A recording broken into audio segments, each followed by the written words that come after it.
Hey, welcome to Sleep Crime Stories. Before we begin, let me ask, where are you watching from, and what time is it there? A quick comment and a subscribe go a long way, it really helps. Now, turn down the lights, and let's begin tonight's case. Shannon Ruchak first met her future husband, Christopher Watts, in 2012. They were natives of North Carolina, with Shannon hailing from Aberdeen and Chris from Spring Lake. On November 3, 2012, they exchanged vows and officially became husband and wife. Not everyone was happy to see Shannon and Chris get married. Chris' parents, Cindy and Ronnie Watts, did not attend the wedding. Cindy later said she did not go because she and Shannon did not get along. She did not like the way Shannon treated her son. 1 year after their nuptials, Shannon and Chris made a significant life decision when they decided to purchase a new home together in the picturesque town of Frederick, Colorado. This move marked the beginning of a new chapter in their lives, as they embarked on a journey as husband and wife in their new home.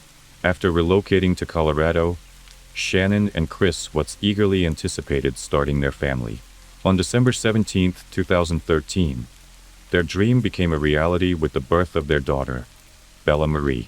2 years later, on July 17, 2015, the couple welcomed their second daughter, Celeste Catherine, lovingly referred to as Cece. Shannon was diagnosed with lupus at a young age. Lupus is a chronic autoimmune disease that affects various parts of the body. It's caused by the immune system mistakenly attacking healthy cells and tissues. In lupus, the immune system produces autoantibodies that target and destroy healthy cells by mistake, leading to inflammation and tissue damage. This diagnosis came with the unfortunate news that it could be challenging for her to conceive and have children. The news devastated Shannon, as she had always dreamt of becoming a mother. However, against all odds, Shannon experienced the incredible joy of becoming a mother not once, but twice. Everyone who knew Shannon described her as a ball of love and compassion. She seemed too good to be true, radiating kindness and positivity. Shannon possessed a strong drive and was determined to create the best life for herself and her family. Her vibrant personality and warm nature effortlessly captivated those around her. Every morning, Shannon would reach out to her friends with a heartfelt text message that read, "Good morning, beautiful." This simple gesture always left them feeling cherished and uplifted. However, as great as Shannon was as a friend, she was an even better mother. Her love for her two daughters, Bella and Cece, was immeasurable. Shannon cherished nothing in the world more than being a mother. She was dedicated and committed to nurturing and supporting her children in every way possible. Bella, Shannon and Chris's oldest daughter, was a nurturing little girl who loved taking care of her younger sister, Cece. From a little sister, Cece, on the other hand, was known for her energetic and vibrant personality. Described as a firecracker, Cece effortlessly brought joy and laughter into everyone's lives. Social media played a significant role in Shannon's life. She utilized these platforms to share videos about her life and showcase her vibrant personality. Her friends and family enjoyed watching these videos, which provided a glimpse into her daily life and the lives of her daughters. In many of her videos, Shannon expressed her admiration for her husband, Chris. She once posted a video in which she stated, "Chris is the best thing that has ever happened to her." This declaration of love painted a picture of Chris as a devoted husband and caring father. While Shannon's friends and family admired her happy marriage, they also noticed that Chris kept to himself. They found it difficult to connect with him on a deeper level. Despite this, they all accepted Chris's presence, knowing that Shannon was completely head over heels in love with him. In June 2015, Shannon and Chris filed for bankruptcy. The couple faced significant financial challenges, including a large mortgage payment, car payments, loans, and medical bills. Additionally, they had accumulated a substantial amount of credit card debt. At the time of the bankruptcy filing, Chris was employed at Anadarko Petroleum, while Shannon was employed at a children's hospital call center. By 2016, Shannon had embarked on a new career as a consultant for an MLM company, Lavelle. Her role involved selling a nutritional supplement called Thrive, which was delivered through a patch. Shannon's enthusiasm for her job was evident. Cynthia DeRosette, a co-worker, said every person that connected with her felt her light. Although Shannon was content with her life with her husband and 2 daughters, she yearned for one more pregnancy. Her heart longed for a baby boy to complete their family. In spring 2018, Shannon received an unexpected yet delightful surprise when she discovered she was pregnant for the 3rd time. The news filled her with excitement and anticipation. Wanting to capture her husband's reaction, Shannon devised a plan. She decided to surprise Chris by telling him the exciting news on May 28th. As she awaited his arrival, Shannon dressed in a shirt that displayed the words, "Whoops, we did it again," a humorous play on Britney Spears' hit song, "Oops, I Did It Again." In the video, Chris can be seen entering the room, completely oblivious to the surprise awaiting him. He appeared shocked and caught off guard, and not necessarily happy. After further testing, Shannon discovered she was having a baby boy. Shannon and Chris were overwhelmed with joy. They decided to name their little bundle of joy, Nico. When Bella and Cece, Shannon's daughters, heard the news that they were going to be big sisters, they were so excited. During the summer of 2018, pregnant with Nico, Shannon traveled to North Carolina to spend time with her family. Chris, on the other hand, stayed behind in Colorado for work. While in North Carolina, Shannon decided to take her daughters, Bella and Cece, to visit Chris's parents, Cindy and Ronnie. Despite not getting along with her in-laws, Shannon agreed to proceed with the trip for the sake of her daughters. On the day of the visit, Cindy prepared a snack for Cece, even though Shannon had told Cindy that Cece suffered from a nut allergy. However, despite this knowledge, Cindy served her granddaughter a snack that contained peanuts. This incident deeply troubled Shannon, as she felt that Cindy had put Cece's life at risk. In a text message to Chris, Shannon expressed her frustration and disappointment. She wrote, "You should call your dad and tell him you did not appreciate your mom putting your daughter at risk today. She's evil and willing to risk your daughter's life just to get under my skin. You and your dad are no different if you are okay with her behavior. There's nothing wrong with me and I'm not crazy. I just love my kids way too much."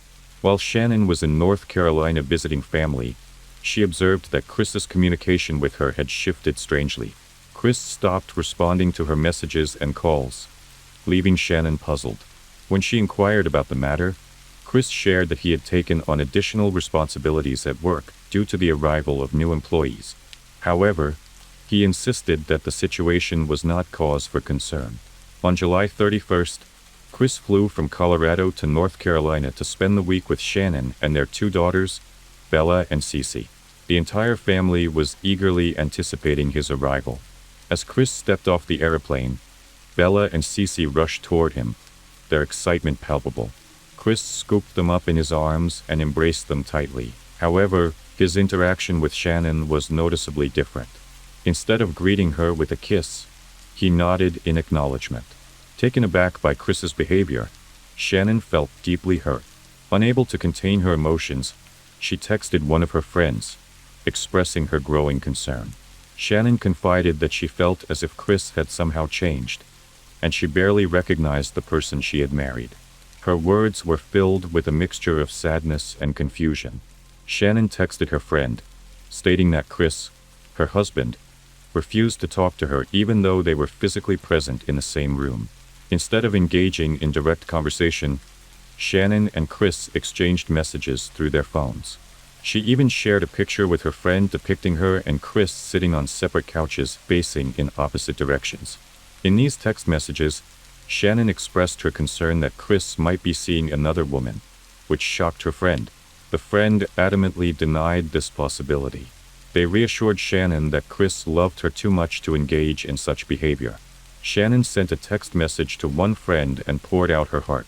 She revealed that Chris had confessed to her that he no longer believed they were compatible. This revelation came as a shock to Shannon, who had always felt that their love was strong. To make matters worse, Chris had told Shannon that he had hoped that getting her pregnant would somehow change his feelings.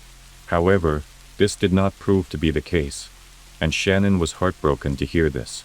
She had always cherished their relationship and believed their love could withstand challenges. Determined to save her family, Shannon suggested to Chris that they attend couples counseling. She knew their relationship was in trouble and believed professional guidance could help them navigate their difficulties. However, Chris flatly refused. Shannon was willing to make compromises and do whatever it took to save their relationship. However, she quickly realized that Chris was unwilling to reciprocate. Despite her best efforts, Shannon realized that there was simply nothing Chris wanted or was willing to compromise on. After returning home to Colorado from a trip to North Carolina, Shannon, Chris, and their daughters settled back into their usual routine. However, Shannon's stay was not prolonged, as she soon found herself embarking on another journey to Arizona for a business trip. During her stay in Arizona, Shannon's friends noticed a shift in her demeanor. Instead of her usual cheerful disposition, she seemed confused and distressed. One evening, while staying in their hotel room, Shannon divulged her concerns to her friends. She revealed that Chris had expressed his doubts regarding their compatibility and refused to consider going to couples counseling. On August 11th, as Shannon was with her friends in Arizona, a notification appeared on her phone, indicating a charge for a restaurant that had been made on her and Chris' account. While this in itself was not unusual, the amount charged raised concern. Shannon couldn't help but wonder why the bill was so high. She couldn't help but suspect Chris might be having dinner with another woman. This suspicion left her with a lingering feeling of unease and doubt. Around 1:48 a.m., Shannon returned home from her business trip. Shannon's close friend, Nicole Atkinson, drove her home. Footage from Shannon and Chris' doorbell camera showed Shannon entering her house. On August 13th, Shannon's friends woke up concerned about her because they hadn't received her usual good morning messages. They knew that she had an important appointment at the OBGYN scheduled for 9:30 a.m., and they knew that Shannon would never miss that. However, when Shannon missed a business meeting at 12:30 p.m., Nicole Atkinson, one of her closest friends, became very concerned. Nicole knew something was wrong when no one had heard anything from Shannon all day. She couldn't shake the feeling that something was not right. Feeling a sense of urgency, Nicole made the decision to drive to Shannon's house. As she approached her house, her stomach sank. Shannon's van was parked in the garage, and the shoes she wore every day were by the front door. Nicole knocked on the front door of Shannon's house, hoping she would come out and explain that she had overslept and was tired from her flight the previous day. However, Shannon never responded. One of Shannon's friends contacted her husband, Chris, to inform him that they were unable to get in touch with her. Chris assured them not to worry, as he believed that Shannon might have taken their daughters to a friend's house. His response puzzled Shannon's friends, as they were all in contact with one another, and none of them knew her whereabouts. Shannon did not have any plans to meet with any of them. Eventually, Shannon's friends informed Chris that they were planning to notify the Frederick Police Department and report Shannon and the girls as missing. Although Chris stated he did not want to get the police involved, Nicole, worried about her friend, called 911 to report Shannon, Bella, and Cece missing. After Nicole called the police, an officer from the Frederick Police Department arrived at Shannon and Chris's house. From the officer's body cam footage, it was clear that Nicole was deeply distressed over her missing friend. As Nicole was explaining everything she knew about Shannon and her daughters, Chris pulled up to the house. Chris got out of his car and approached the officer, but it was clear he did not share the same level of concern as Nicole, even though his wife and daughters were missing. While searching Shannon and Chris's house, the officer stumbled upon Shannon's purse. Within this purse, the officer discovered Shannon's medication for her and her two daughters. The discovery of Shannon's purse further worried her friend Nicole, but Chris, Shannon's husband, remained calm as a cucumber. Additionally, the officer found Shannon's wedding pant on the bedside table. The officer and Chris walked to a neighbor of Shannon's and Chris to review footage from their security camera. This camera was positioned in such a way that it captured part of Shannon and Chris's driveway and garage. In the footage, Chris is seen opening the garage door, moving around, and leaving the home at 5:28 a.m. As they watched the footage on the TV screen, Chris's demeanor began to change. He started to appear nervous and fidgety, as if he didn't enjoy whatever he was seeing on the screen. Even Chris's neighbor picked up on his strange behavior. When Chris left the house, The neighbor leaned into the officer and expressed doubts about Chris's behavior. The neighbor mentioned that he didn't think that Chris was acting right. Shannon's friends were concerned about her well-being and wanted to initiate a search for Bella and Cece as soon as possible. However, Chris had a different opinion, discouraging them from joining the search. His response worried Shannon's friends, as they could not comprehend his lack of worry for his wife and daughters. Officers canvassed Shannon and Chris's neighborhood, going door to door to ask if anyone had seen Shannon or anything unusual. By the following day, the FBI and the Colorado Bureau of Investigation joined the search for Shannon, Bella, and Cece. The Boulder Police Department also provided cadaver dogs, which handlers used to search the property and inside the house. As the officers searched the inside of the home, one handler remarked that they smelled cleaning solutions and thought the house looked too clean. This comment raised suspicions and caused the officers to take a closer look at the cleanliness of the home. The presence of cleaning solutions suggested that someone had taken steps to conceal evidence or clean up any potential clues. During the process of searching Chris's house, he gave an interview to 2 Denver stations outside his residence. In this interview, Chris claimed that he and Shannon did not argue before her leaving. However, he mentioned that they had an emotional conversation. He said he wanted his family back and pleaded with whoever held Shannon, Bella, and Celeste to return them home. Chris emphasized his desire to see everyone again and that his house is not complete without his family. However, during the interview, Chris's behavior raised some eyebrows. He appeared cold and unemotional, which puzzled those who knew him. Shannon's friends who were watching the interview felt disgusted by Chris's nonchalant demeanor. They believed his behavior was strange and contradictory to his plea for his family's return. On August 14th, Special Agent Coder interviewed Chris. During the interview, Chris expressed his belief that Shannon might have taken the girls and gone to a friend's house to decompress. Throughout the interview, tips began pouring into the police station regarding potential sightings of Shannon and the girls. The police department received various pictures, and Chris was asked to identify any of the individuals as his missing wife and daughters.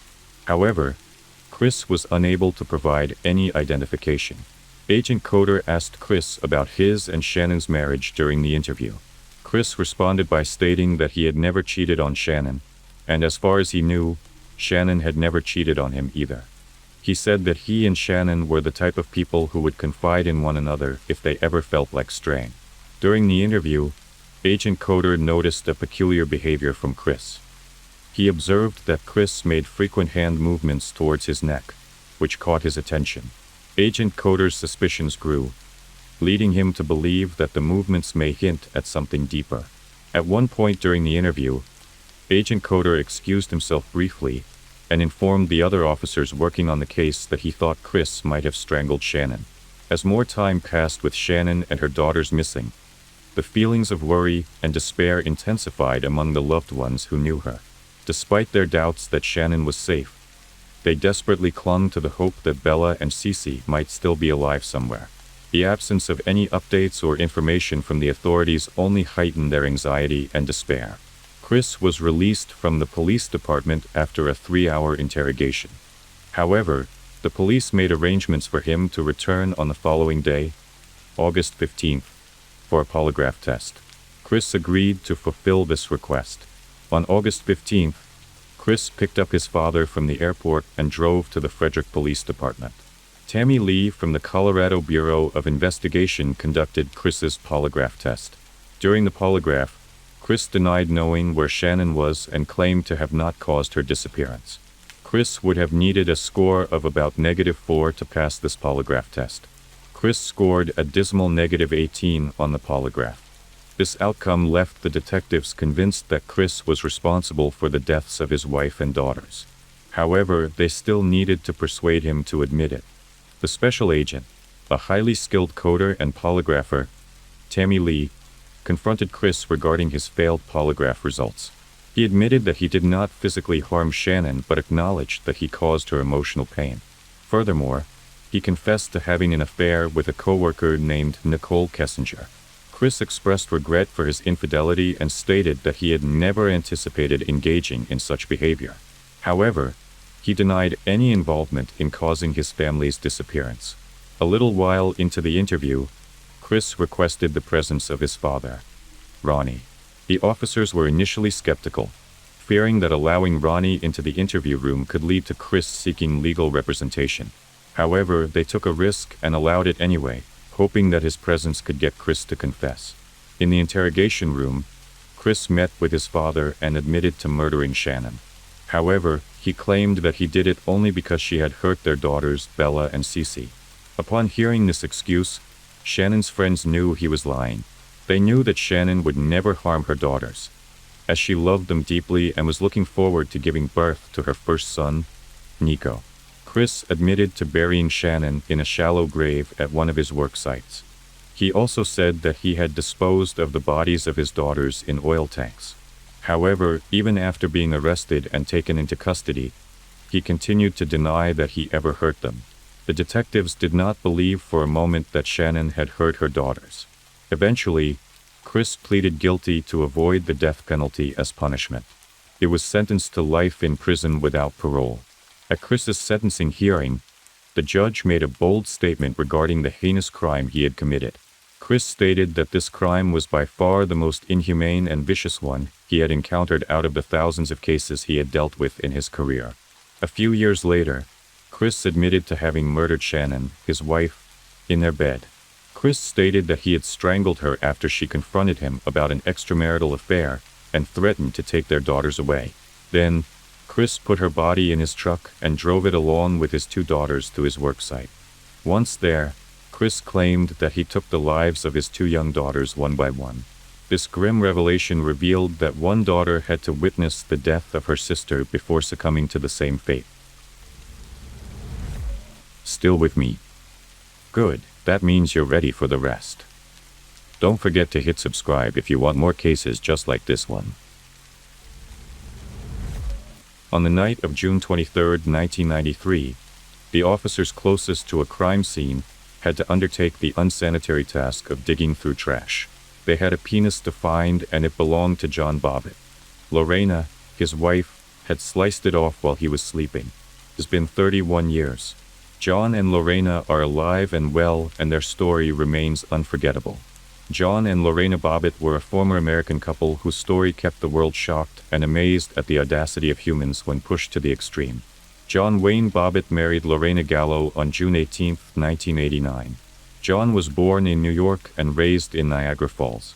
Unfortunately, his father was out of the picture and he was taken away from his mother, who was a drug addict at the tender age of 3. He had 2 brothers, and with them he went to live with his aunt and uncle. John stated that he grew up in a large family and his aunt and uncle raised them to be religious. The family went to church every Sunday and John joined the party gladly. When John came of age, he enlisted in the Marines since many of his friends were doing the same. For John, there was no sense in being alone while all his friends were gone. So he found himself a new family, the U.S. Marines. On the other hand, Lorena was born in Ecuador in 1969 but raised in Venezuela. Undoubtedly, she started migrating early in life. As Lorena recounted in her Amazon documentary, she had watched a lot of American television as a child and it sold her the American dream. Her dreams came true when she migrated to America on a student visa. Lorena enrolled and studied at Northern Virginia Community College. John met Lorena at a Marine Corps officers' ball in 1988 while still serving in the Marine Corps. It does not matter if you have banished love at first sight into the pages of cheesy romance books. It happened for John and Lorena. They were attracted to each other and the chemistry was sublime. John described her as shy and didn't speak much English, but the chemistry was enough to start something. So that was what they did. They started dating each other. In 9 months, they were married. John Bobbitt married Lorena on June 18, 1989. According to an interview with 2020, the couple had different versions of how they got engaged. John claimed Lorena proposed to him in the presence of her mother. Lorena claimed the reverse was the case. Their wedding was a small one and officiated by a justice of peace. John adds that love or silly affection for one another had not rushed their wedding. They married quickly because Lorena's student visa would soon expire and she wanted to remain in America. It was her lifelong dream to live in America anyway, and who was John to deny her of such? This was one of the varying instances of their stories. According to Lorena, the abuse started right away after they got married. John has a contrary story. In his account, he did not harm, rape, or forcefully lay his hands on Lorena. He stuck to his story every time he was asked, and it was hard to pinpoint what was going on with the couple. John added that sometimes, when she started fighting him, he restrained her. He maintained his innocence and absolved himself of the assault claim made by Lorena with his testimony. Contrary to John's story, Lorena shared a version of her husband's assault. 1 month after their wedding, the couple were in a car when John started driving recklessly. Lorena was afraid for her life. Who wouldn't be? In her fear, she asked him to stop, placing her hands on the steering wheel. She intervened in a bid to straighten their route. It was at that moment that John, according to allegations levied against him, punched her for the first time. On June 22, 1993, John had suggested a divorce to Lorena, which upset her. Since she was still scared of him, she went to the police for help. The trip was in hopes of getting a protective order against John. The process took about 3 hours, but Lorena did not want to wait that long, so she left before she completed it. In the early hours of that evening, John went out drinking with his friend who had come to stay with him. When he returned home, he raped Lorena before he fell asleep. When he awoke, John said he had no memory or recall of what had transpired. He did not remember sex taking place between Lorena and himself, and the closest thing to a physical contact he vaguely remembered was petting, and that was it. On June 23, 1993, Lorena came home from work like any other day. John came home that night and raped her. It seemed the act was more customary than it was a one-time event. Afterwards, Lorena walked into the kitchen for a cup of water. There among the kitchen utensils was the knife that could give her breathing space from the instrument of torture her husband used to inflict pain on her. Lorena grabbed an 8-inch Jinsu carving knife she saw on the kitchen counter and walked into the bedroom with it. Lorena pulled back the sheets and severed John's member. Shortly after, Lorena left the apartment, got into a car, and drove away with the severed appendage in one of her hands. As she drove on, navigating the road with one hand on the wheel became too much work as the other hand held a severed member. She soon threw the shaft out of a window into a roadside field on Maplewood Drive. She drove around, not knowing what to do or whom to call. Eventually, she stopped and dialed 911, reporting what had happened and giving directions to where they could find her husband's missing appendage. The officers got there and got to work. After an exhaustive search, they did find John's missing appendage, washed it with antiseptic, and kept it in an icebox. Afterwards, paramedics drove him to a hospital. The surgeons reattached it in a surgical operation that took almost 10 hours. The incident happened in the early hours of 1993, around 4 a.m.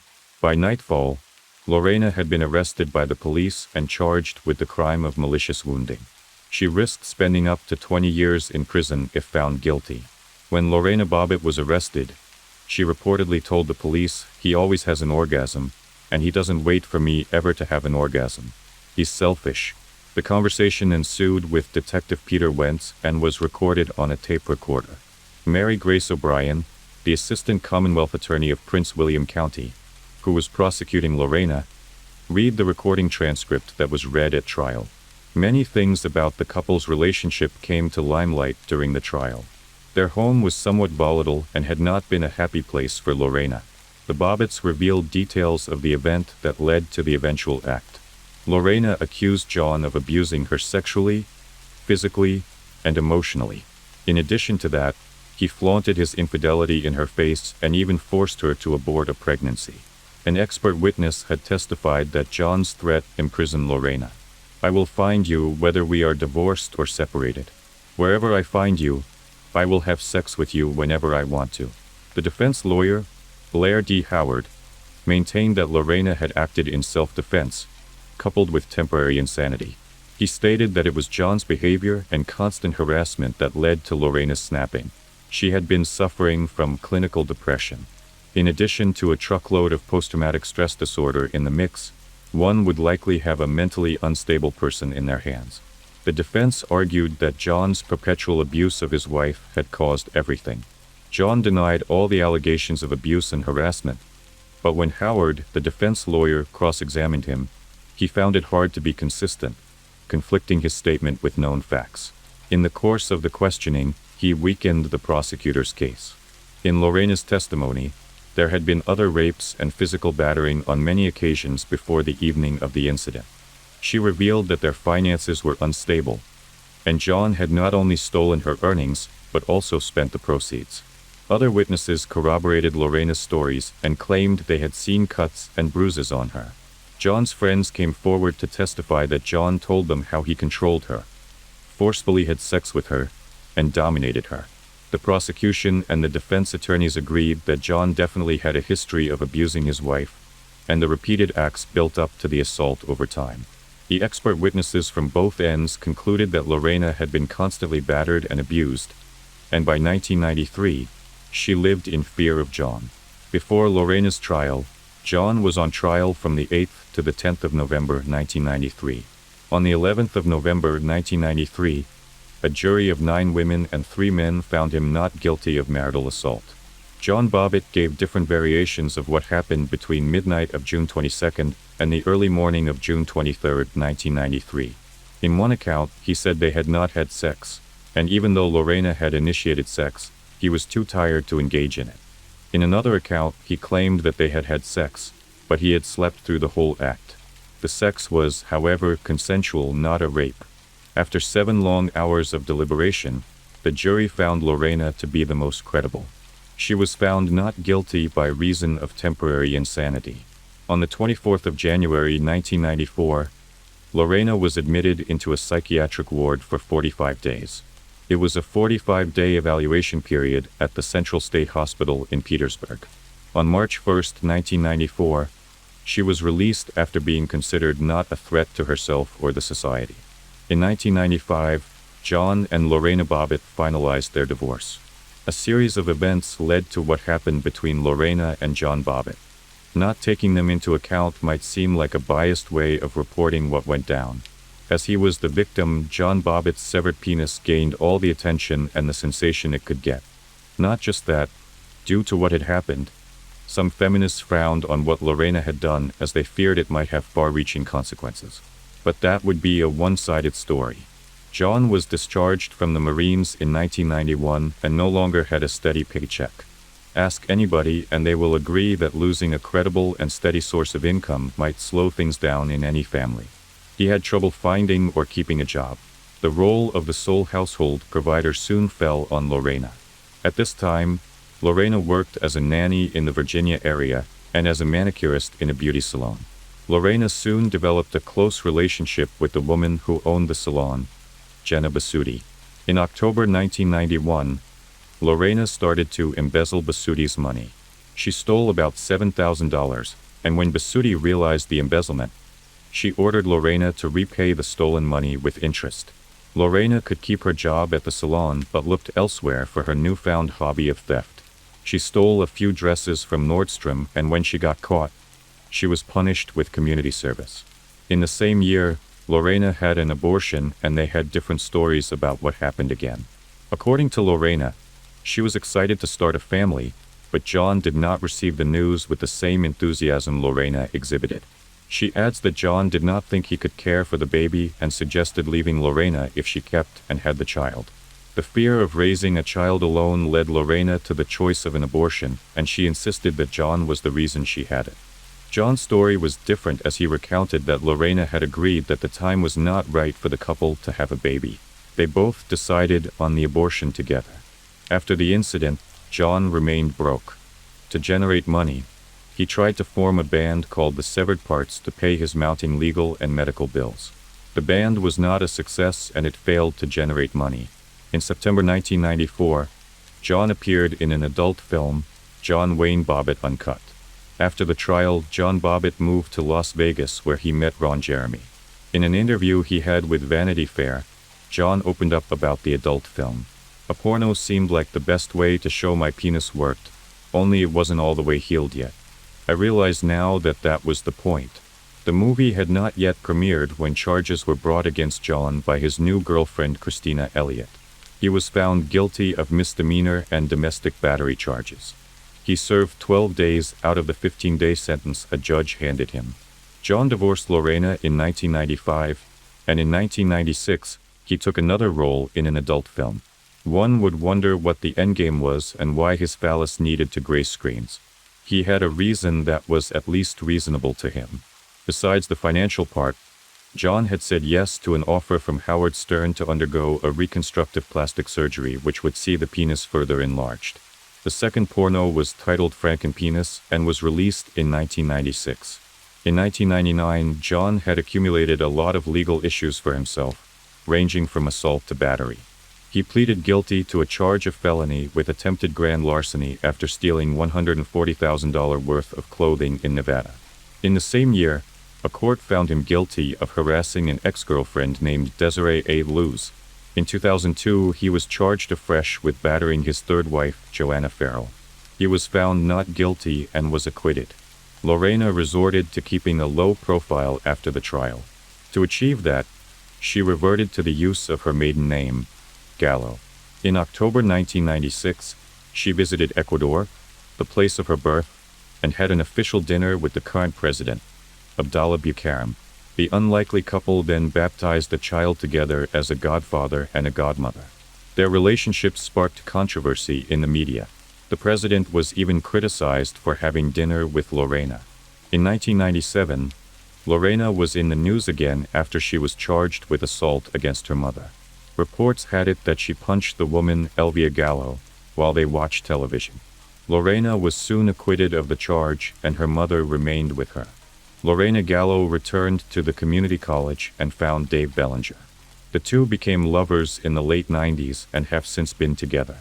Though they are unmarried, they have one daughter named Olivier together. Their decision to stay unmarried is speculated to be fear for marriages on Lorena's part, as her first marriage had not worked. In 2007, Lorena Gallo started a foundation aimed at helping women who were in abusive relationships. Her foundation was called Lorena's Red Wagon Foundation, a non-profit organization that helps survivors of domestic abuse. Lorena and John were never seen together in public, at least not until 2009 when they made their first and only joint television appearance. All through their trial, before, during, and after, the couple took interviews but separately, never together. That changed in 2009 when The Insider brought them together. In the interview, Lorena told John, "You drove me crazy. You drove me insane. No woman should go through what I went through." In 2019, a docuseries titled Lorena premiered on Amazon and reignited conversations around the incident involving Lorena Bobbitt, her claims of domestic abuse and marital rape. Back in the 1990s, the Bobbitts were the talk of the time and the opening line for every comedian in the country. It definitely would have a different reaction today. In an interview with Olivia B. Waxman, Lorena Gallo opens up about how she felt about her case in the media reports. She said, "It was sad because they were more concerned about ratings than anything. They were more concerned about his penis instead of domestic violence. They missed the whole concept of domestic violence and abuse against women by a mile." She continued, "This is a very important issue that's going on, and you're more concerned about the man who lost his penis. The whole country was divided into women and men. Unfortunately, we're still in a patriarchal society. It's a man's world that hasn't changed much." She further lamented how the new generation knew nothing about the story and how it went down. She disclosed that there was a history that preceded what happened. She further spoke on how she guided the detectives and police officers to where she had dumped her former husband's member. According to her, her help in finding her ex-husband's member depicted that she was not vindictive and that the incident was not out of spite. She declared that if she had done it with bad intentions, she would have replied to them with unconcern. Aside from the TV show where they had met in 2009, very little is said by John Wayne Bobbitt about the incident. He admits he still harbors feelings towards Lorena, but they hardly see each other. "I loved the woman she was," John said in an interview. With all indications, he had moved on from the incident, and even though the incident had made him famous and featured in 2 adult films, it seemed there was no staying out of trouble for John Bobbitt. While his former partner now has a foundation for women who are survivors of domestic abuse, Bobbitt, as of 2019, was reported as living in North Las Vegas and searching for treasures hidden in the Rockies by Forrest Fenn, according to Vanity Fair. In the August 2018 issue of Vanity Fair, John stated he was paying his bills from the settlement he received from a car crash he suffered in 2014. He also told the magazine that he had a penile reduction surgery in 2016 in a bid to reverse the cosmetic work he had undergone in earlier years. John still maintains his innocence. According to what the New York Times reported, he said, "Gallo was never abused. She was the abuser, and she cut off my penis because I was going to leave her." The story of Lorena and John Bobbitt happened at a time when patriarchy was still rife and marital rape was just starting to have laws against it in the 50 states of the United States. Lorena was inspired by her own story and the incident, yet she feels sad about the big picture which the sensationalist media of the time ensured people missed. In a way, John's genitals gained more popularity than the underlying condition that caused it to start with, which was domestic violence and abuse. From t-shirts to commercials, the term Bobbitized was everywhere. Today, her story may have taken a different turn. The media and general public would have addressed Lorena's part more than it was in 1994. There is no doubt that the system that empowers men because they have phallus is what Lorena Gallo wants to stop with her foundation, as she thinks women deserve to be heard and helped. Amy Chozick, in her interview with Lorena Gallo, described her as being straightforward and open. "I know I'm still Lorena Bobbitt. That name, it's significant here," Lorena says as Heather Sten of the New York Times reports. As Lorena drove Amy around in the neighborhood where it all happened, she admired what she had done for herself and how far she had come. She was quoted by Heather Sten saying, "I'll put myself through the jokes and everything as long as I can shine a light on domestic violence and sexual assault and marital rape." She had no time to regret what she had done, the cutting off of her husband's penis. Amy asked her if she had regretted doing that, and her response was, "How can you regret something you didn't mean to do?" Today, a woman like Lorena would have been celebrated for standing up for herself and being a voice for the voiceless. Regardless, in her gentle way, the way she inspires is as graceful. And her war, albeit unintentional, against domestic violence was one she subdued. On the 17th of April, 2017, Russell Shawn, a caretaker who lived along a logging road in Alsea, Oregon, was taking a walk. He spotted what looked like a person in the forest. Initially, he thought it was a prank some silly youth had staged. He reached down and touched the hand of the body to confirm. It was a person, a dead one. He hurried to a convenience store nearby to alert the police. The body Russell had found turned out to be Anna Repkina, a native of Moscow, over 5,000 miles away from home, decorated with candy wrappers, cigarette cartons, fast food bags, and KFC receipts. The 27-year-old was sporting a single gunshot wound to the back of the head. The police wondered how this young Russian woman ended up dead and discarded in the United States. The circumstances surrounding the death of 27-year-old Anna was quite saddening. The young woman had boldly followed her heart. She had chased after what she wanted, but she ended up losing her life. Anna Alexeyevna Repkina was a simple woman from Chelyabinsk, Russia. She came from a good family. Anna was a smart and hardworking woman. She loved traveling. She loved rock music. She loved cats, and she had a few of her own. She loved making memories and taking pictures of them. Anna loved love, and she wanted to be loved. She wanted to get married, have kids, and build a home. When asked, people could not seem to forget Anna's sense of humor. Anna was a delight to be around. In 2016, Anna got dumped, and her fragile heart was broken. Her high school sweetheart, whom she had dated for 7 years, broke up with her. Affectionate Anna, being affectionate Anna, wasn't going to wallow around and give up on her dreams. She was going to find her Prince Charming, and she was going to live happily ever after. Online dating was all the rage, so she signed up for some sites. Anna soon matched with someone on a Russian dating site, and he was everything she had hoped for. Anna's prince was William Hargrove, a 26-year-old Oregonian who worked as a bouncer and a mechanic. He loved everything Russian. Most of all, he loved Anna too. William was kind to Anna. He complimented her often. He was far away, but he did his best to be present when she needed him. William's friends had described him as a funny, charismatic, passionate, and likable jokester. He was a goal-getter, and he encouraged everyone around him to chase after what they believed. His former roommate said William had a way with words and could easily get himself in or out of anything.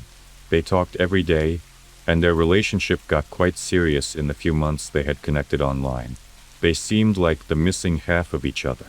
They had so much in common. They loved the same type of music. They loved attending live shows. They had a similar sense of humor. They were the perfect fit.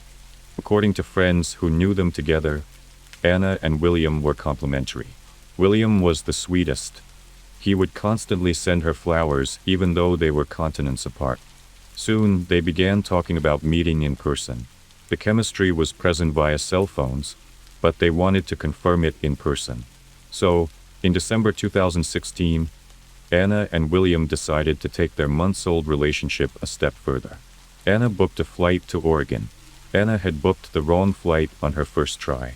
She had gotten a ticket for Portland, Maine, but was supposed to book a flight for Portland, Oregon. Anna had already flew to Maine before the mix-up was realized.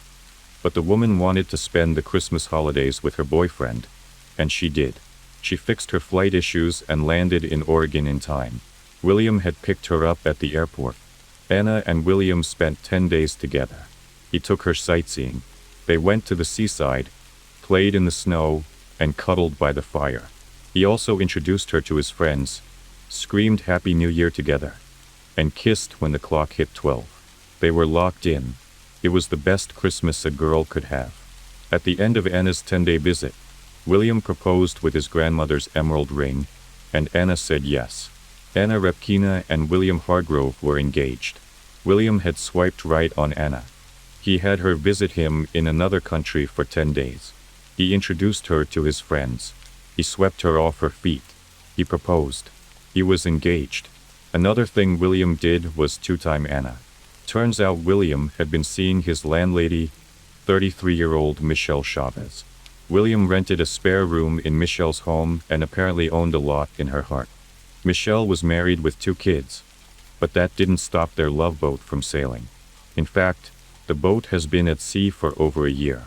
When Anna came to visit, she had met her competition under the guise of her boyfriend-turned-fiancé's landlady. Michelle had been understanding that her boyfriend had brought his girlfriend to her home. Maybe because she thought William wasn't ever leaving her. Maybe because she thought Anna was as unimportant as her own husband. Whatever the reason, she didn't blow their cover. It wasn't very clear to the prosecution and the public what Michelle's husband's stand was with all of this, until she found out about the engagement ring. Anna flew back to Russia, a happy camper. The newly engaged woman posted a picture of her ringed finger on Facebook. The algorithm did its thing and brought the post to Michelle's homepage. Michelle wasn't just angry that her boyfriend was engaged to another woman. Michelle had plans to leave her husband for William. She promised to solidify that promise, she took off her wedding ring and handed it to William. Her wedding ring was awfully similar to Anna's engagement ring.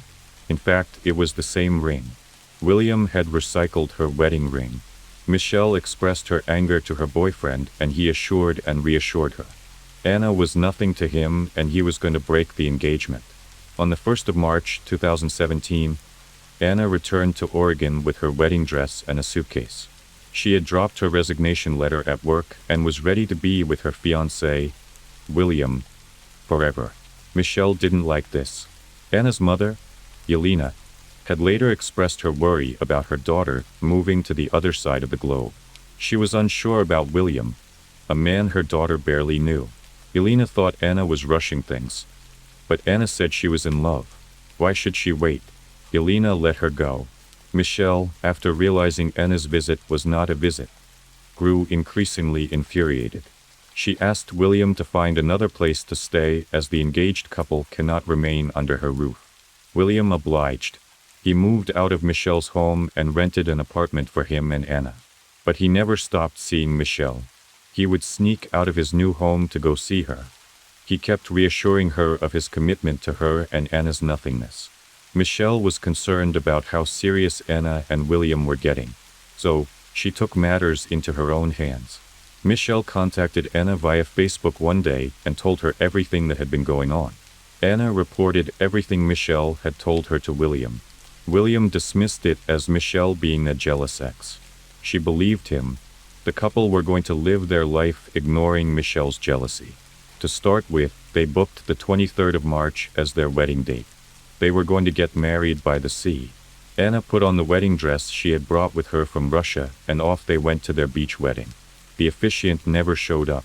After waiting for what seemed like an eternity, they went back home. They planned on trying to get married again sometime in April. There's surveillance footage of them getting food at a McDonald's drive-thru on that date. Anna was seated on the passenger side in her wedding dress. The officiant was ill. Well, he wasn't, but that was the story William fed to Anna, and she believed him. William kept insisting that Anna was unimportant. He wasn't in love with Anna. He had made it clear to her that he wasn't, but she just wouldn't budge. Michelle was getting tired of it. So on the 15th of April, Michelle put her foot down. William had to make a choice. It was her or Anna. He couldn't eat his cake and have it anymore. Michelle also insisted that if Anna wasn't gone by Thursday the 20th, she was going to build a snowman. To build a snowman referred to killing a person and hiding the body in a snowman, a place that is always cold and snow never melts, so the body is never found.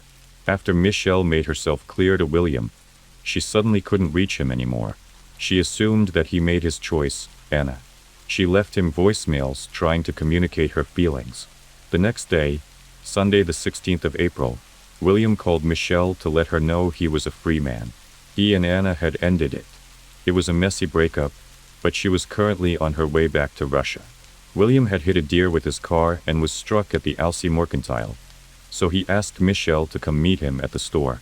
This was on Easter Sunday, and Michelle was at a family gathering, but they had to celebrate, so Michelle left her family's house and drove to him. They celebrated their sturdy relationship by having sex in William's car. On the 17th of April, Anna was found in the forest.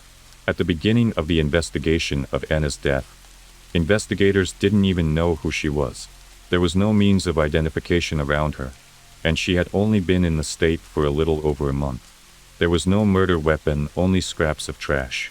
However, in the array of rubbish was a clear plastic bag.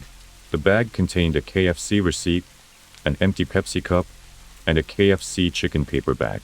The biggest clue to solving the case was the KFC receipt. The receipt found on the scene had a date, time, and debit card number. The debit card was linked to Kevin Thomas. Investigators tracked down Kevin Thomas, and it turned out Kevin was William's best friend. Upon questioning Kevin, he described his close relationship with William and how he was getting to know Anna. Kevin revealed a friendship tradition between him and William where they went to KFC for lunch every Friday. That receipt was from a purchase about a week before his questioning. The garbage we found was, I think, something you bought last week from KFC. Okay, do you know about that? Yeah, me and my brother go to KFC on Fridays. What's your brother's name? Kevin? Will Hargrove. Kevin had paid with his credit card, and William had paid in cash. Kevin had been the one to blow the whistle on what he called William's complicated relationship situation. The investigation of Anna's death was the only reason William's double timing had ever come to light. Kevin had also mentioned in his interview that William had borrowed his shotgun. The police asked to see the weapon, but according to Kevin, William had not returned it. When further questioned, Kevin further stated that William had said he wanted to borrow the shotgun, go up to the woods, and blow off some steam in that order. After getting Kevin's statement, the police had both their eyes on William and Michelle. From the day Anna died, Will had begun to act out of character and not to mention suspicious. Mr. William Hargrove took money out of his late fiancée's bank account. The bereaved had paid off his close-to-cancellation cash insurance. He was also caught on surveillance cameras in stores where he had gone in to buy cigars and Star Wars Legos. He had even told his best friend, Kevin, that he was spending money he shouldn't to make himself feel better. He added a little more weight to the strange scale. William started researching time travel. He was texting strangers on social media platforms like WhatsApp on how to time travel. He had even offered his soul in exchange for the opportunity to go back in time. When further questioned by these time travel gurus, William said he wanted to return to April 16th. He said his best friend had made a mistake and he wanted to go back to block the situation. And on the 16th, William was caught crying in the arms of a store employee. He has told the employee that his girlfriend has just left him. William had moved back to Michelle's home. He got picked up by the police and was questioned. To begin with, they had asked William about his whereabouts on the 16th of April. William claimed to have been out on a drive with Michelle. However, when asked about his relationship with Anna, William claimed not to have any relationship with her. He told the police that he met her downtown in Corvallis while on a walk. According to William, he and Anna had gone on 2 dates, but he had made it clear to her that it wasn't going to work out between them. That ended their romantic relationship. The last time William saw Anna was in the middle of March. He had also mentioned that Anna, out of delusion, had posted their engagement on Facebook. This caught him in a lot of trouble with his true lover, Michelle. Afterwards, they asked him about the trash found next to his late fiancée, or the lady he had gone out on 2 dates with.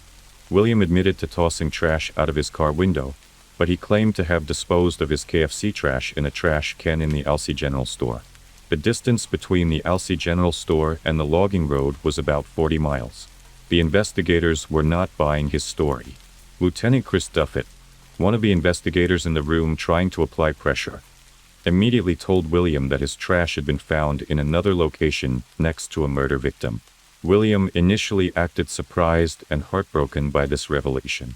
He couldn't believe he was being questioned about murder. The next minute, he requested a lawyer. William Hargrove was arrested for the murder of his fiancée, Anna Repkina, on the 19th of April, 2 days after her body was found. After William's arrest, Michelle was also picked up for questioning. When asked about her whereabouts on the 16th of April, Michelle, as rehearsed, said she and William had spent the day together. William had picked her up at her mother's house, and they had gone on a drive or something. After some time passed, she changed her story. She admitted that she had previously lied. Her new story was that she and William were supposed to be together. He was supposed to call her, then come pick her up, but he never called nor showed up.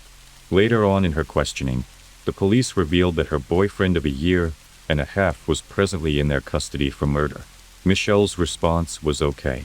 The skeptical investigator pointed this oddness out, and her emotions found their way out.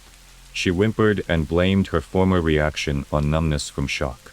William Hargrove was being indicted for murder, identity theft, and 2 counts of theft in June 2018, and the trial began in October 2019. The prosecution wanted the entire book thrown at William for every charge, but the defense wanted the book flipped. They maintained that William was innocent, and Melissa, the burnt lover, was the real culprit. The prosecution's argument was strong and backed with evidence, and points at his motive in guilt. William had a second lover on his neck asking him to choose. There was proof of William and Anna driving that Alston together. William's cell phone pinged at 4:30 p.m. along the logging road on the day Anna was killed. The shotgun Anna had been executed with was found in his car, and his fingerprints were the only ones on the weapon. William, who claimed not to have anything to do with Anna, was going shopping with her money. He was paying off his car insurance with her card. He had even been caught at an ATM making withdrawals with Anna's card. William had driven up to the forest with Anna. He had gotten her out of the car, shot her with his shotgun in execution style. He did this because he was making a choice between Anna and Michelle. This was the prosecution's stance. The defense, however, maintained their client's innocence. Melissa had done it. Melissa had threatened to build a snowman with Anna. Melissa's cell phone had been caught along the logging road a few weeks before Anna was killed. She had to have gone to scout the environment. Also, upon searching Melissa's house, Anna's cell phone was found with her. Melissa was not charged with any crimes, and she took to the witness stand as a witness for the prosecution. Melissa testified about how she had met William, as well as the dynamics of their relationship. She worked as a late-night cab driver, and her husband was an instructor in the Oregon State University. Their marriage was loveless. One night, She met William at the bar where he worked. He had sparked her interest. With her husband's permission, she began a relationship with William, and they only knitted closer as time went by.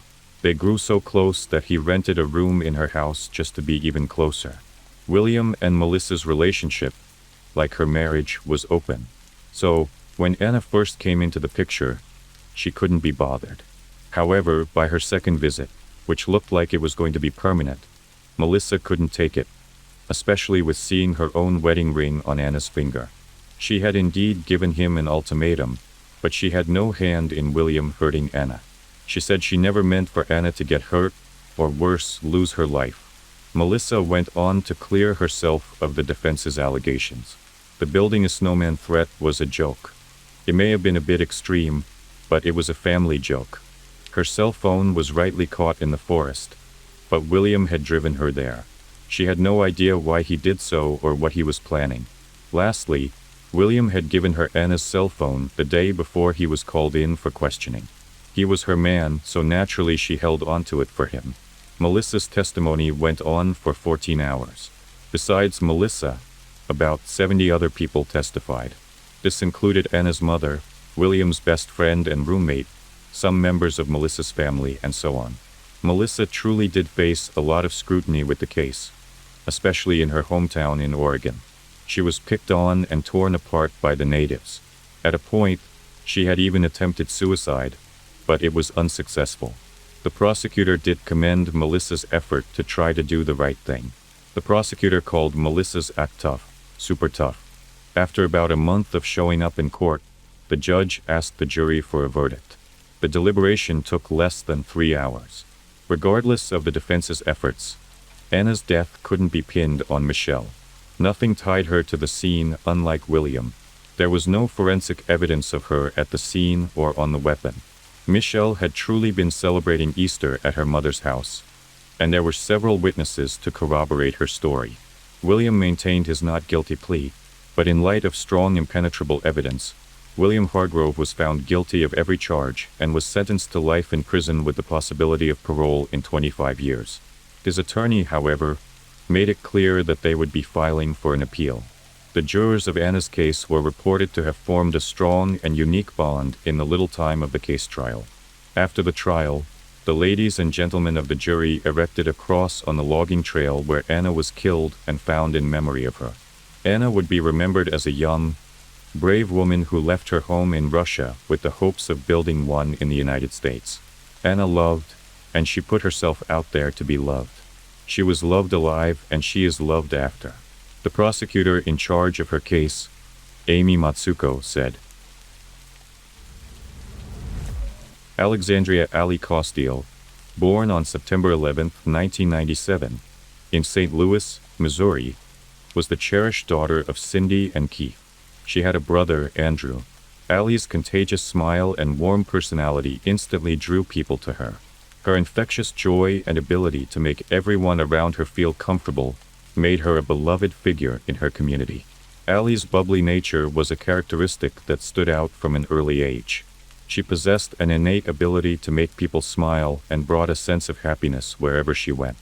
Whether she was playing with friends, interacting with classmates, or spending time with her family, Allie's positive energy was infectious. Due to her friendly nature, Allie could connect with people from all walks of life. Allie was never hesitant to strike up a conversation with someone she had never met before. In addition to her charming personality, Allie was known for her unwavering kindness and compassion. She was always willing to lend a helping hand or offer a listening ear to those in need. Allie attended Lindbergh High School, where she ran track and cheered. At Lindbergh High School, Allie met her best friend, Maddie Norris, and they formed an unbreakable bond. Their friendship went beyond that of mere acquaintances. They became sisters. They shared an unwavering trust and a deep emotional connection. Allie and Maddie had a zest for life and constantly sought new experiences and adventures. Together they tackled challenges, laughed, and created memories that would last a lifetime. Another one of their favorite activities was spending lazy afternoons lounging on the couch, engrossed in a chick flick. Their favorite go-to movie was Legally Blonde, which they would watch repeatedly, each time finding something new to laugh at and enjoy. The light-hearted humor and relatable characters provided them with endless entertainment. When Allie obtained her driver's license, she and Maddie discovered the joy of the open road. They would often take to Allie's convertible with the top down and cruise through town, feeling the wind in their hair and the warm summer air on their skin. As their senior year approached, Allie was without a date for the upcoming prom. Although a few boys had asked her out, she hadn't been in a relationship or had a serious boyfriend.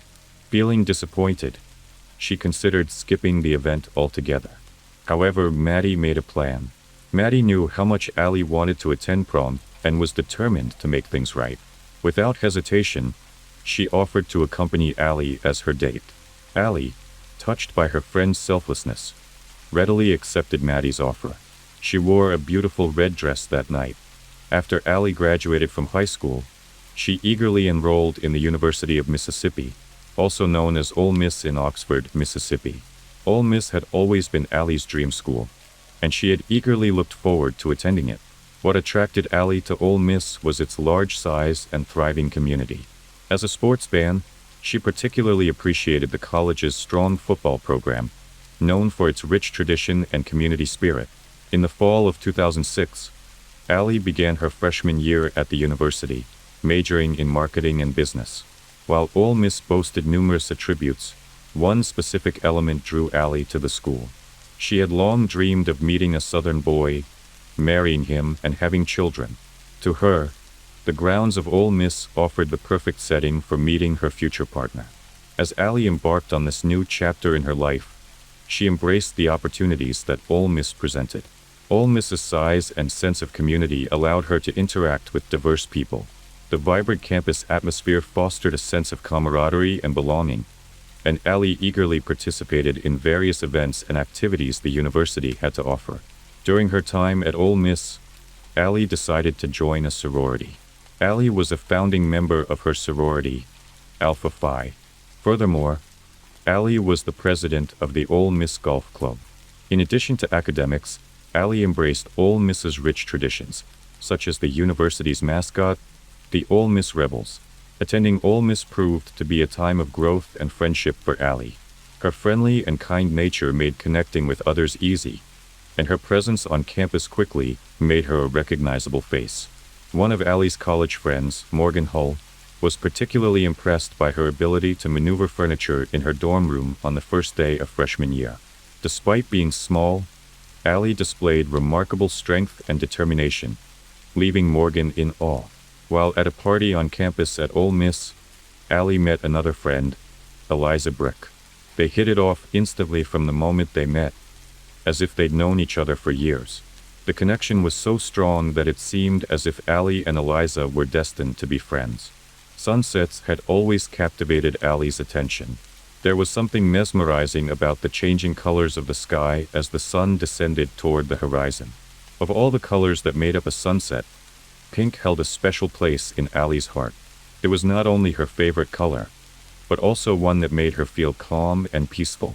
There was something about the soft, delicate hues of pink that reminded her of the tranquility and beauty of nature. Allie's love for sunsets was so strong that she made it her mission to capture as many stunning shots of this natural phenomenon as possible. She was determined to share her appreciation for the beauty that surrounded her with the rest of the world. So Allie created an Instagram account dedicated to showcasing her collection of sunset photos. While Allie was out one night at a bar downtown Oxford, she met a boy named Brandon Fiesfeld from Fort Worth, Texas. Allie was immediately drawn to Brandon, thinking he was cute, and developed a crush on him. She invited him to many of her sorority dances. As time went on, Allie's feelings for Brandon grew stronger. Brandon was born into a loving and Christian family. He had a privileged upbringing, as his father was a prominent doctor in Fort Worth. Growing up, Brandon had a typical Texan childhood. His favorite activities included hunting, fishing, and soccer. If an activity involved the outdoors, Brandon was eager to participate. During one school break, Maddie Norris, Allie's best friend from St. Louis, Missouri, came to visit Allie in Oxford, Mississippi. Maddie was eager to meet Brandon, as Allie constantly gushed about him. However, Maddie never got the opportunity to meet Brandon during her time in Oxford, since Brandon never reached out or came around. Brandon's behavior deeply hurt Allie, as she trusted that he would make an effort to connect with her and her best friend. Maddie, who witnessed Allie's pain, felt awful for her friend. Although Allie seemed hurt, she remained resilient and determined to make the most of her time at Ole Mississippi. Despite Brandon's actions, Allie was thriving academically and socially during her freshman year. She had made friends and was enjoying her college experience. The summer before Allie's senior year at Ole Miss, in July 2019, was a time of excitement and anticipation for Allie and her parents, Cindy and Keith. As Allie prepared for the final year of her education, her parents decided to visit her in Oxford for a few days. They were eager to see their daughter in her element and get a glimpse of her life at the university. That summer, Allie also taught a fitness class and attended summer school. Upon their arrival, Allie eagerly showed her parents her favorite spots around town. She took them on a personalized tour of her campus, sharing her excitement about the various buildings and landmarks. It was an opportunity for Cindy and Keith to witness their daughter's growth and take pride in her accomplishments. While her parents were staying with Allie one evening, Cindy cooked her daughter's favorite dinner. They enjoyed a special meal together, bonding over delicious food and reminiscing about old times. Because Allie loved everything beachy, she and Cindy drove to a store and purchased beachy home decor items for her apartment. They spent a few hours shopping for items that would add a touch of coastal charm to Allie's living space. From beach-themed decorations to colorful throw pillows, they carefully selected items that reflected Allie's love for the beach. On the day Allie's parents were due to return home to St. Louis, she begged them to stay one more day. She wanted them to experience more of what Oxford had to offer before they left. Despite the initial plan, Cindy and Keith eventually agreed to stay an extra day. On July 19th, the day they were due to return home, Allie's parents called around 7 p.m. Allie answered the phone, groggy from having just woken up from a nap, and explained to her mom that she planned to go out with her friends that evening. Unaware of the conversation's significance, Cindy told Allie she loved her and hung up. Little did she know it would be the last time she would talk to her daughter. Sardis Lake, 30 minutes outside of Oxford, is a vast area known for its hunting camps and recreational spaces. The area is large and is patrolled by the local sheriff's department to ensure security. On June 20, 2019, an officer was assigned to patrol Sardis Lake in the early morning hours. It was pitch black outside, with an eerie sense of isolation and desolation. As the officer drove around the lake, he noticed something unusual near a picnic table. Upon closer inspection, he realized he had stumbled upon a gruesome sight. Lying lifeless on the floor was the body of a young woman, riddled with at least 9 gunshot wounds. Shocked by what he had found, the officer immediately called for backup. Minutes later, additional officers and medics arrived on the scene. The backup officers noticed a purse in a nearby ditch as they arrived. Intrigued, one of the officers approached it cautiously. Upon opening the bag, the officer discovered a wallet inside. This wallet contained an Ole Miss student ID and a driver's license with the name of Alexandria Costile. After the discovery of Allie's body at Sardis Lake, it was necessary to contact the parents, Cindy and Keith. However, at the time, they were far from their daughter at home in St. Louis. Therefore, they never expected to receive a phone call in the middle of the night informing them that their daughter had been the victim of a homicide. This news was incredibly difficult for Cindy to process. When Allie's friends heard she had been murdered, they were just as shocked as Allie's parents. Allie's absence left a void in their hearts, as they remembered the vibrant and full-of-life person she had always been. In response to this tragic news, her friends turned to social media to express their grief and demand for justice. They created a hashtag Justice for Allie, to unite their voices and amplify their demands for justice. Allie's friends wrote about her in their social media posts, sharing fond memories of her and the impact she had on their lives. Through these heartfelt tributes, they aimed to honor Allie's memory and express condolences to her family. After Allie's murder, a recent graduate from Ole Miss, Brashandra Kendricks, a close friend, expressed her sorrow. Brashandra, a recent graduate, worked in student housing at the university. She described Ali as someone with a contagious happiness and a positive outlook. According to Berchandra, Ali always wore a big smile, reflecting her bright spirit. Berchandra met Ali while working as a community desk assistant in Crosby Hall, the largest residence hall on campus. Whenever Berchandra was stationed there, Ali would stop by and say hello. Berchandra said Ali was a sweet girl, living her life to the fullest and enjoying every moment. Ali's sorority released a statement after her murder, expressing their shock and sadness at the loss of one of their members. Alpha Phi sorority said they were grieving the loss of Ali Castillo, and they sent their deepest sympathies to her family during this incredibly difficult time. The sorority stated that they hoped for solace for the Alpha Phi sisters. Anna Pachow, a close friend of Ali from Ole Miss, recently posted on her Facebook page expressing her heartfelt condolences for the loss of her friend, describing Ali as the most genuine and uplifting person she had ever known. Anna emphasized the impact she had on the lives of those fortunate enough to have met her. A member of the Lindbergh High School cheerleading squad, Emily Groh, took to Twitter to express her shock and sadness at Ali's murder. She described their time together on the cheerleading squad as an honor, and emphasized how brightly Ali shone with her positive attitude. Emily expressed her regret at not having had the opportunity to get to know Ali better. At the crime scene at Sardis Lake, where Ali's body was discovered, crime scene investigators stumbled upon several cans of White Claw seltzer and 11.40 caliber shell casings scattered on the ground. A ballistic expert was called to analyze the scene and determine what happened. The expert's analysis revealed that whoever had killed Ali had been sitting opposite her on the picnic table benches when they fired the first shot.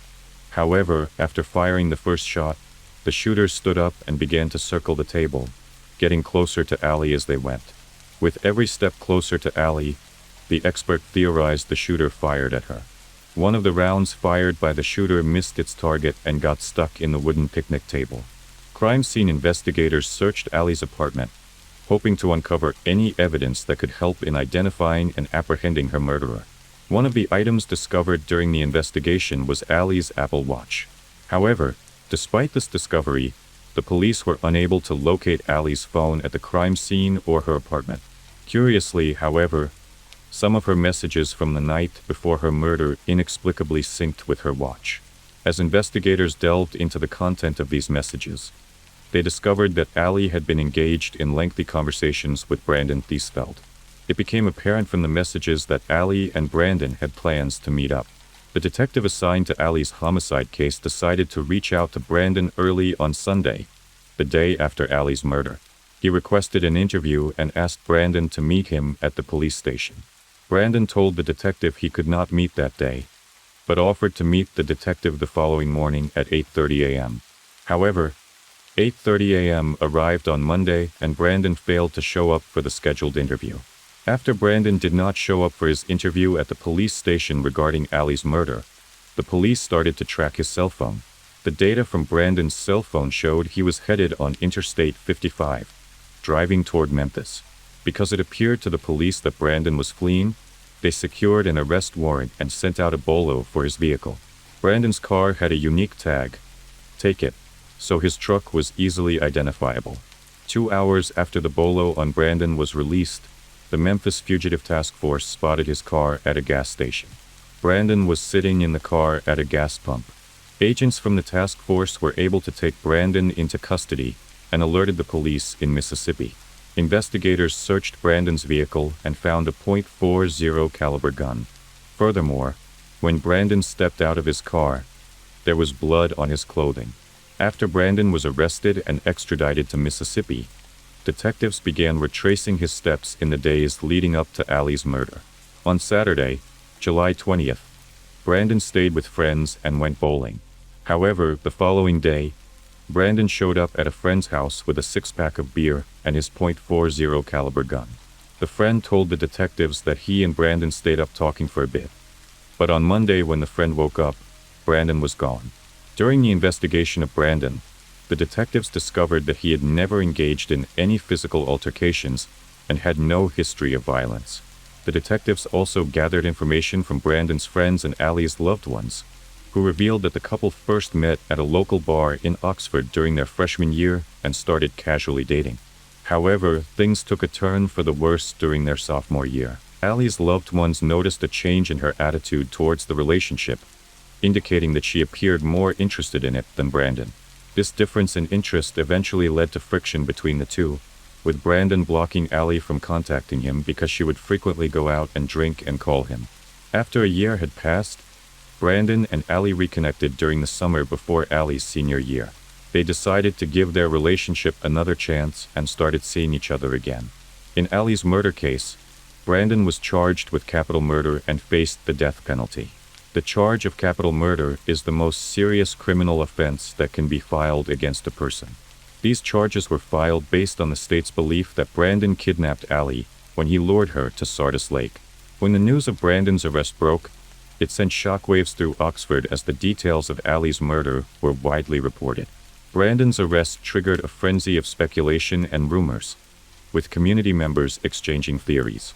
Reporters flocked to the town, seeking interviews and information from those closest to Allie and Brandon. This media attention brought positive and negative attention to Oxford, as outsiders looked on with fascination and concern. In late September 2019, Brandon pleaded not guilty to the charge of murder. As the detectives continued to build their case against him, they went back to review text messages exchanged between the couple. The detectives discovered from the text messages exchanged between Allie and Brandon that in April 2019, 3 months before her murder, Allie was preparing for the spring semester finals while also grappling with the possibility that she was pregnant. On April 14th, Allie sent Brandon a picture of an inconclusive home pregnancy test. Brandon responded to Allie's message by stating that they would wait and see if she was truly pregnant. But if she was, he made it clear that they were not going to keep the baby and told Allie, "We can get a pill." However, Allie had different thoughts on the matter. She expressed uncertainty over whether she wanted to terminate the pregnancy and mentioned that she could potentially meet a man who would love her and the baby. Despite this, Brandon remained steadfast in his decision, telling Allie that he was serious and that having a child would ruin his life. The detectives stumbled upon CCTV footage of Allie exiting a bar on Oxford Square at approximately 11:45 p.m. on July 18th, roughly an hour later. At around 1:30 a.m., Allie met up with Brandon and he drove them to Sardis Lake. According to Brandon's defense attorneys, Allie and Brandon had been consuming alcohol throughout the day. Brandon's defense attorney alleged that when they arrived at Sardis Lake, they sat at a picnic table and listened to music. However, at some point, Brandon stood up and walked toward his truck, where he did drugs. He walked back to Allie, returned to his car, and retrieved his .40 caliber weapon. According to Brandon's attorney, there was a shooting that took place across the lake. Following the incident, Brandon sat down and engaged in further conversation with Allie. However, things took a sudden turn when he fatally shot her. The attorney argued that Brandon's actions were a result of his being under the influence of drugs and alcohol. However, the detectives and Allie's family had a different perspective on the incident. They believed that Brandon murdered Allie because he had reason to think that she was pregnant, and this development would negatively impact his life. To them, the murder was premeditated, cold, and calculated. On August 27, 2021, Brandon accepted a plea deal offered by the state, which removed the death penalty from the table. Under the agreement, Brandon pleaded guilty to first-degree murder and was sentenced to life without parole. Allie's friends and family gathered in the courtroom to show their support. They wore pink, which was Allie's favorite color.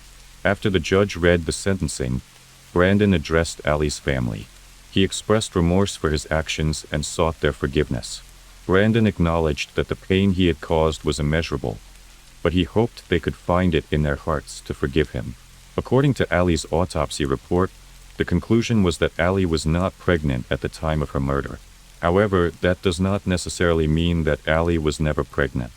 Allie's mother, Cindy, holds the belief that Allie was pregnant and lost the baby. Allie's family and friends erected a makeshift memorial at the site of her murder at Sardis Lake, the place where her life was taken.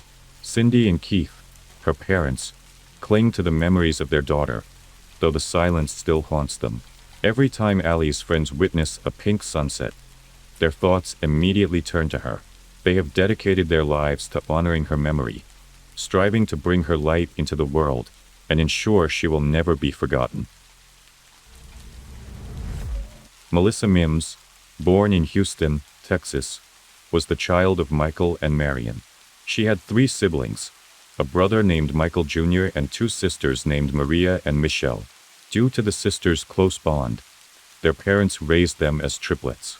Growing up, Melissa was known for her adventurous spirit and willingness to try new things. She had a zest for life that often got her into trouble, but also made her the life of the party. When Melissa reached adulthood, she made the decision to leave Texas and relocate to Jacksonville, North Carolina. One day, she met a man who would later become her husband. She then became Melissa Platt. In October 1995, Melissa gave birth to her first daughter, Brianna. Several years later, in July 2003, she welcomed her second child, Chastity. Unfortunately, Melissa's marriage didn't work out, and it ended in divorce in 2005. The divorce left Melissa facing numerous challenges. She found herself struggling to adapt to her new reality. In 2004, Melissa encountered legal trouble when she was arrested for writing bad checks. The charge landed her in hot water, and a year later, in 2005, she was found guilty and sentenced to probation. Melissa's difficulties in life led her to turn to alcohol as a means of coping. However, this decision exacerbated her problems rather than providing solace. As a result, it was decided that her daughters would be better off living with a relative, as Melissa was not in a suitable state of mind to care for them. In 2006, while working at an auto parts store in Jacksonville, North Carolina, Melissa encountered a customer named Joey Tyndall. Although Joey was a few years older than Melissa, they hit it off instantly. Joey, who worked as a truck driver, captured Melissa's attention, and it wasn't long before they began dating. Like Melissa, Joey shared a love for alcohol. In their shared home, drinking became an integral part of their lives. Every aspect of their relationship revolved around drinking, and they spent most of their time indulging in alcoholic beverages. Their home in Pink Hill served as a hub for their drinking escapades, with Melissa and Joey spending most of their time there. Joey frequently consumed alcohol while also taking Paxil, an antidepressant. Melissa confided in her family that when he combined alcohol and drugs, Joey would become violent. His 2 sons from a previous relationship echoed Melissa's statements during their interviews with authorities. Drinking alcohol did not alleviate Melissa's mental health issues and personal struggles. Eventually, she realized that alcohol was controlling her life and reached out to her family in Texas for help. Melissa told them that she was scared and concerned about the path she was on, and admitted that she was not in control of her drinking. She revealed that her boyfriend, Joey, constantly pressured her to drink. Due to everything happening in her life, Melissa made the decision to check herself into the Onslow County Behavioral Health Clinic in Jacksonville, North Carolina, with the hope of overcoming her alcohol addiction. However, she checked herself out of the clinic only a few days later. Joey had been harassing Melissa with threatening messages, telling her that if she persisted in seeking help for herself and went to rehab, he would break up with her. This incident wasn't the first time Joey manipulated Melissa. There were several previous instances when he kicked her out of the house, forcing her to sleep outside in her car because she had nowhere else to go. Melissa's family desperately pleaded with her to return to Texas, where they lived, and end her relationship with Joey. However, Joey's manipulative behavior made Melissa feel like she had nowhere else to go, and feeling like she had no other choice, she remained with him. On Wednesday, October 8th, Melissa's mother, Marion, called Melissa's probation officer because she was concerned about Melissa. Regardless of the circumstances, Melissa maintained constant contact with her mother and her sisters, Marion and Maria.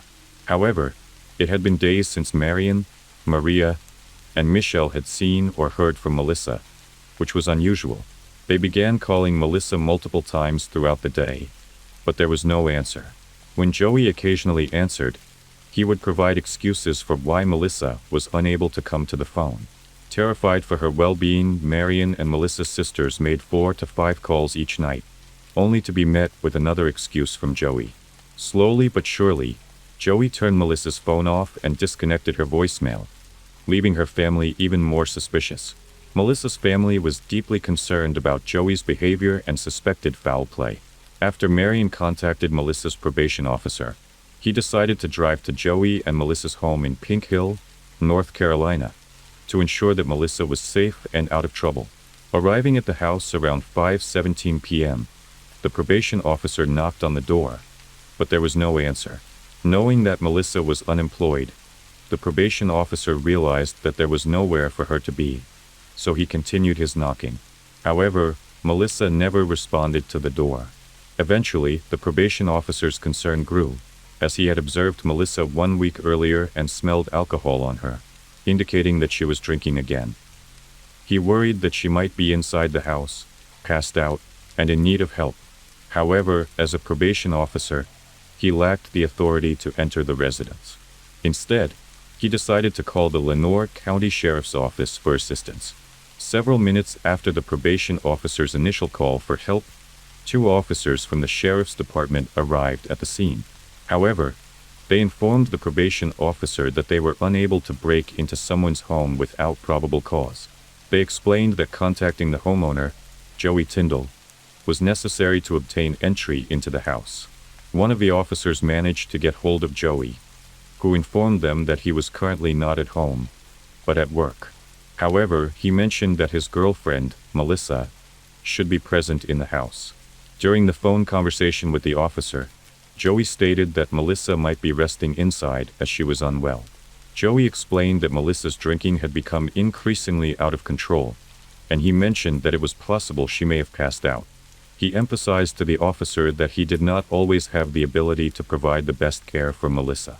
Still, Joey said he had reached out to Melissa's mother on multiple occasions, seeking assistance and getting her back into rehabilitation. After Joey granted the police permission to enter the house, Melissa's probation officer and 2 Lenoir County Sheriff's officers proceeded to the back of the property and entered through the back door.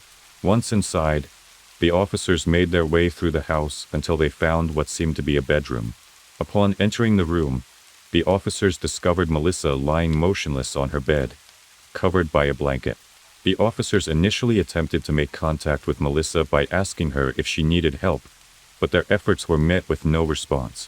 Upon closer examination, the officers noticed that Melissa was trying to move her body and not her head, indicating that she was still alive. However, her condition did not appear to be stable. Recognizing the gravity of the situation, the officers promptly called for an ambulance to be sent to Melissa and Joey's home. As the officers waited for the ambulance to arrive, they carefully examined the bedroom they were in. One particular detail caught their attention. The bed that Melissa was lying on had no sheets, and she was wrapped in a blanket that covered only the top half of her body. The officers noticed that Melissa was nude from the waist down, with only a shirt on. However, it was evident that the shirt was merely draped over her, exposing her head in one arm. The officers observed Melissa shaking uncontrollably. In an effort to provide some modesty and cover her to keep warm, the officers attempted to shield Melissa while they waited for their medical backup to arrive. During this time, they noticed multiple bruises on her body, scattered in different stages of healing.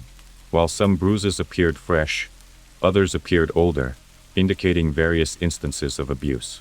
One of the items the officers noticed in Melissa's room was a table with 2 cups containing straws.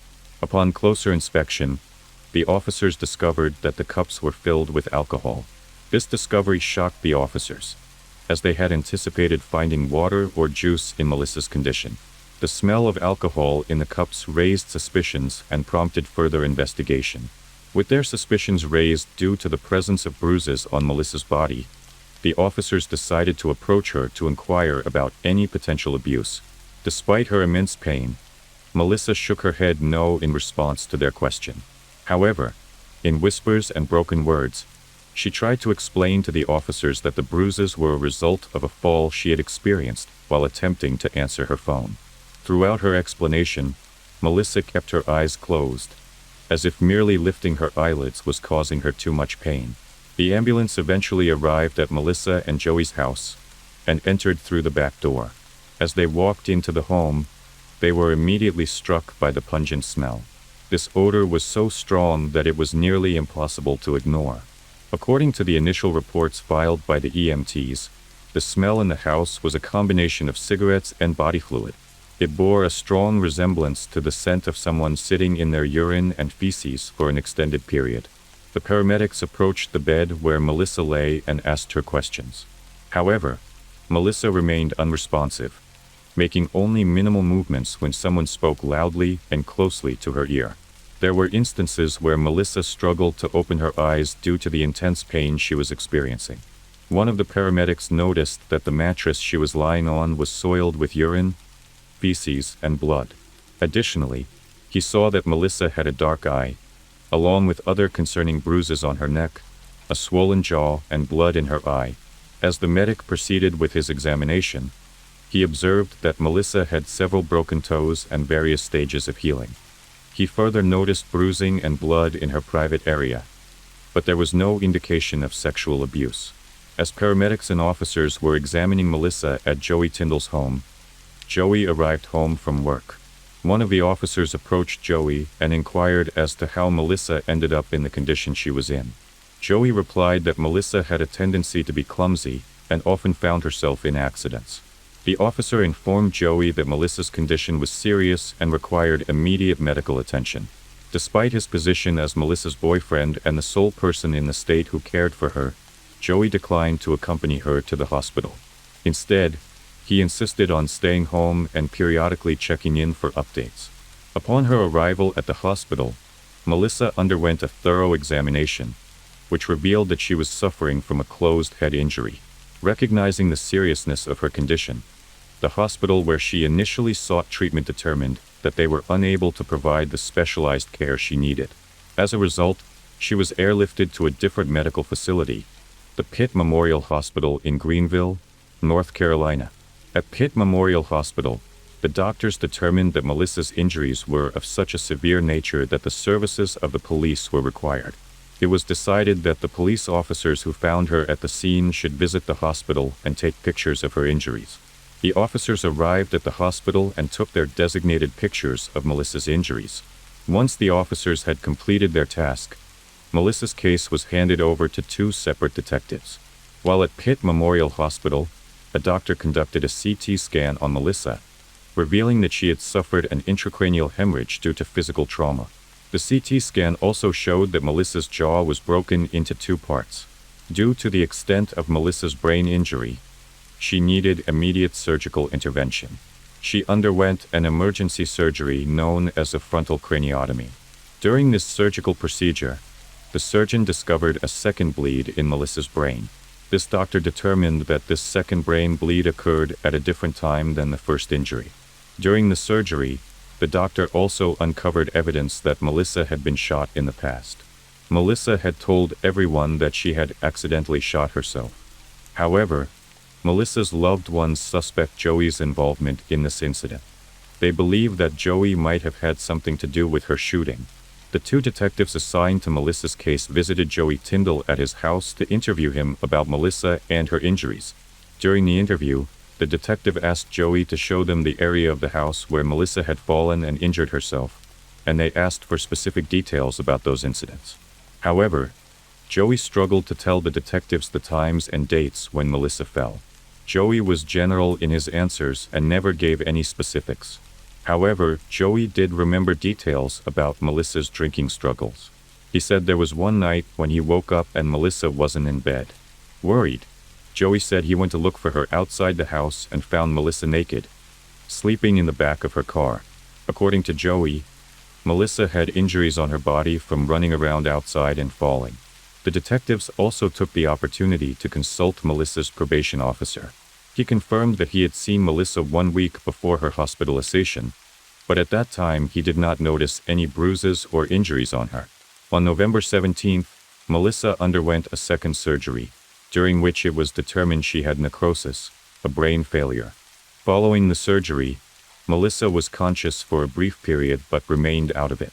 By early November, Melissa developed pneumonia, and by the end of the month she required a third surgery due to spinal fluid in her brain. Melissa then began experiencing daily seizures, which escalated to seizures occurring every few minutes. On December 17th, it became evident that Melissa's condition was not improving. Following a difficult conversation, Melissa's loved ones made the heart-wrenching decision to remove her from the life support system. After spending 9 weeks in the hospital, Melissa passed away at 7:58 p.m., surrounded by her family. Just prior to her passing, the detectives paid a visit to Melissa. However, they visited her after one of her surgeries, and unfortunately, her responses made little sense. Melissa told the detectives that she had sustained her injuries in a car accident, though she also admitted being a bit clumsy. The medical examiner ruled that a brain injury caused Melissa's death, but they were not able to determine the manner of death. Melissa's family and friends have been fighting for over 10 years to have her death classified as a homicide, seeking justice for their loved one. One day after Melissa's passing, her mother received an anonymous phone call. The person on the other end of the line informed her about Joey Tyndall's history of domestic violence, and asserted that he had assaulted and abused women on multiple occasions. Furthermore, other women who had encounters with Joey encouraged Melissa's family to persist in pressing charges, as they were convinced that Joey was a bad person who needed to be apprehended. Upon learning this information, Melissa's family decided to investigate Joey's background. Melissa's family was informed that Joey Tyndall's 2 previous marriages ended in divorce. In 2001, his first marriage came to an end after an incident where he allegedly pointed a gun at his ex-wife. Their 2 sons who witnessed the incident corroborated their mother's story. As a result of this attack, his ex-wife sought a restraining order, but it was dismissed by the court 6 months later. Joey's second marriage, which lasted a mere 7 months, came to an end when Joey's ex-spouse obtained a restraining order against Joey due to allegations of domestic violence. The judge presiding over the case ruled that Joey must stay away from his ex-wife for only 1 week. Melissa's family has learned that one of Joey's sons divulged during their youth that a female friend once stayed at their house. It was alleged that she woke up to Joey with his hands down her pants, prompting her to scream in fright. The police were unable to find sufficient evidence to charge Joey Tyndall with a crime in relation to Melissa's death. They determined that Joey was genuinely trying to take care of Melissa. In fact, in the days prior to her death, he brought her home a meatloaf dinner and fed it to her. Joey claimed he did his best to assist her, and the authorities believed his story. A change in Melissa's case occurred on June 28, 2021, when another death certificate was issued, citing homicide as the manner of death. As a result, the Lenoir County Sheriff's Office reopened Melissa's investigation. Melissa's family, who had hired a private detective and funded their efforts through merchandise sales and GoFundMe campaigns, reached out to a doctor who suspected Melissa's injuries were a result of chronic physical abuse. The family attributes the reopening of the case to the information uncovered by the private investigator. For Melissa's family, the change in death certificate was seen as a major victory in their quest for justice. Melissa's sister, Michelle, revealed that the news brought her to tears. She expressed that she never expected to receive any news about her sister's death, considering the circumstances of the case. Michelle stated that her family unanimously agreed that justice could only be achieved if the culprit responsible for Melissa's death was found guilty. Diana Lovejoy and Greg Mulvihill met in 2005 through an online dating site. Because they both lived far away from their families, they quickly bonded, and soon after meeting, their relationship became serious. They moved in together and lived in San Diego. Growing up, Diana had a passion for athletics and fitness. She played sports in high school, and as she grew older, she became a competitive triathlete. Fitness and the outdoors played a significant role in Diana and Greg's relationship, as they both shared a love for being in the fresh air. San Diego, California emerged as a major player in the tech industry in the 2000s, and Diana and Greg were among those who took advantage of the abundant job opportunities that arose. Diana and Greg were highly skilled and successful in their respective roles. Those who worked with Diana described her as highly dependable. In 2007, 2 years after Diana and Greg first met, they made the decision to say, "I do," and embark on a new chapter in their lives as newlyweds. Their honeymoon destination of choice was Costa Rica, where they had the opportunity to attend surf school. During the early days of their marriage, Diana and Greg thoroughly enjoyed their time together. They embarked on countless adventures. The newlyweds shared zest for life and embraced every opportunity that came their way. After getting married, Diana and Greg relocated to Carlsbad, a beautiful suburb north of San Diego. This location offered lagoons, hiking trails, hills, and remote spots. Diana was particularly captivated by the area and instantly felt a sense of happily ever after when she moved into her dream home. She loved being surrounded by the picturesque landscapes and tranquil surroundings. Carlsbad provided the perfect setting for Diana and Greg to start their new chapter of life. 3 years after they exchanged vows, things began to change in Diana and Greg's relationship. Diana believed she had fibromyalgia, a chronic condition that affects millions of people worldwide. Fibromyalgia is characterized by widespread pain, tenderness in specific areas throughout the body. While the exact cause of fibromyalgia is not known, there are several factors that may contribute to the development of this condition. The fibromyalgia presented a significant challenge for Diana and Greg's marriage. Diana had always been highly motivated and active, driven by her passion for working and pursuing adventurous endeavors. These limitations imposed by fibromyalgia, such as the need for reduced stress and rest, were difficult for her to come to terms with. This sudden change in her lifestyle posed significant challenges for their dynamic as a couple. In 2011, Greg took Diana on a vacation to Santa Cruz, California to help her relax and get her mind off her illness.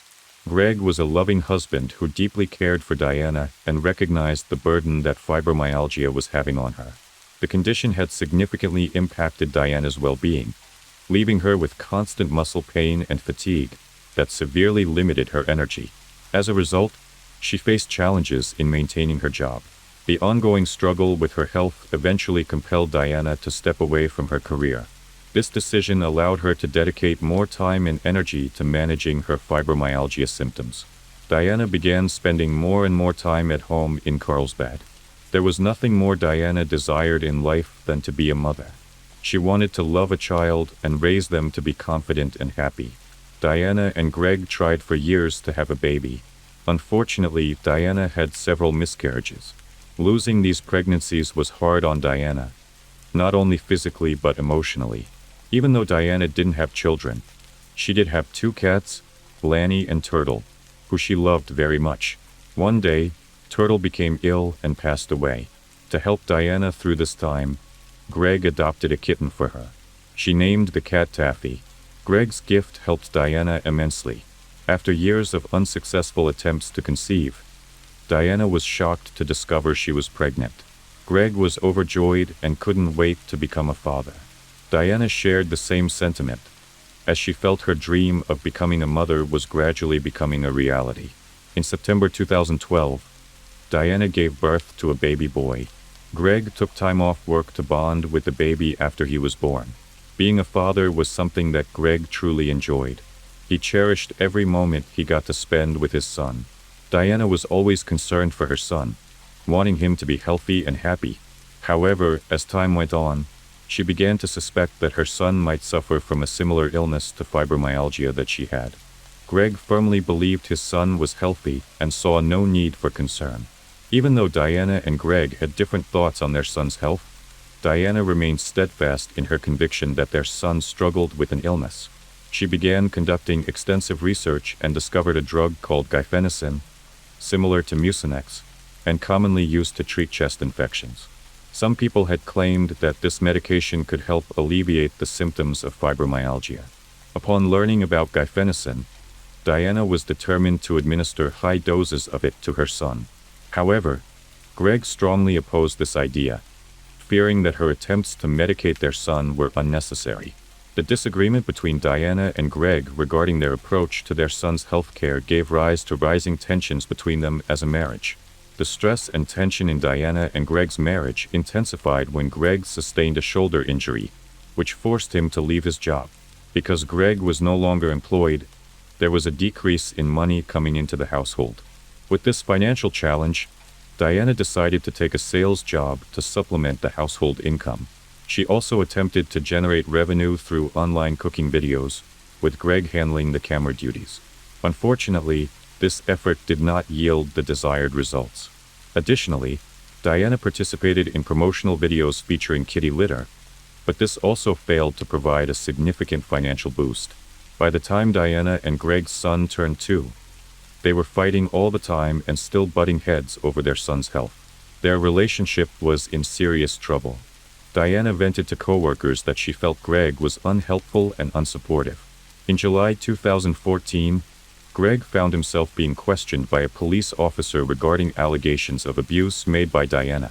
According to the officer, Diana had filed several police reports regarding Greg's actions. As a result of these accusations, Greg was removed from the family home while Diana and their son were allowed to stay. Diana confided in a close friend about the alleged assault she had experienced at the hands of Greg. She revealed that the incident had occurred while she was sleeping. According to Diana, the medication she took made her tired, and as she gradually regained consciousness, she noticed Greg touching her without her consent. Moreover, Diana brought forth additional accusations against Greg, accusing him of sexually abusing their son. After Diana made these accusations, Child Protective Services became involved. Greg vehemently denied Diana's allegations and maintained that Diana was only making such accusations because Greg disagreed with her regarding their son's alleged medical condition. As a result, Greg filed for divorce from Diana and sought custody of their son. Detectives looked for evidence Greg abused Diana and their son. A judge ordered Greg and the boy to undergo psychiatric evaluations.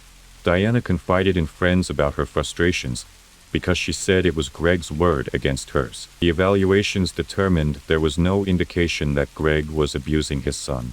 Furthermore, the detectives found no evidence saying Greg abused Diana either. After the case was dropped and the allegations against Greg were cleared, he was given 50-50 custody of his son, which deeply upset Diana. Diana and Greg continued with the divorce proceedings, with Diana maintaining her focus on being the best mom possible to their son. She was determined to distance herself from Greg and the accompanying drama and to embark on a fulfilling new life. In an agreement, Diana resided in the house and agreed to pay Greg for his share of the property. By 2016, things seemed to be running smoothly between the estranged couple. They had successfully negotiated an amicable custody agreement, allowing each of them equal access to their son. However, on September 1, 2016, everything changed when the Carlsbad Police Department received a phone call from Jason Kovac, a friend of Greg's. Jason reported that Greg had been shot several times and was bleeding profusely. A patrol officer from the Carlsbad Police Department was on patrol when Jason Kovac's 911 call reached dispatch, reporting Greg's shooting. The officer immediately responded to the call and found Jason and Greg on the side of the road.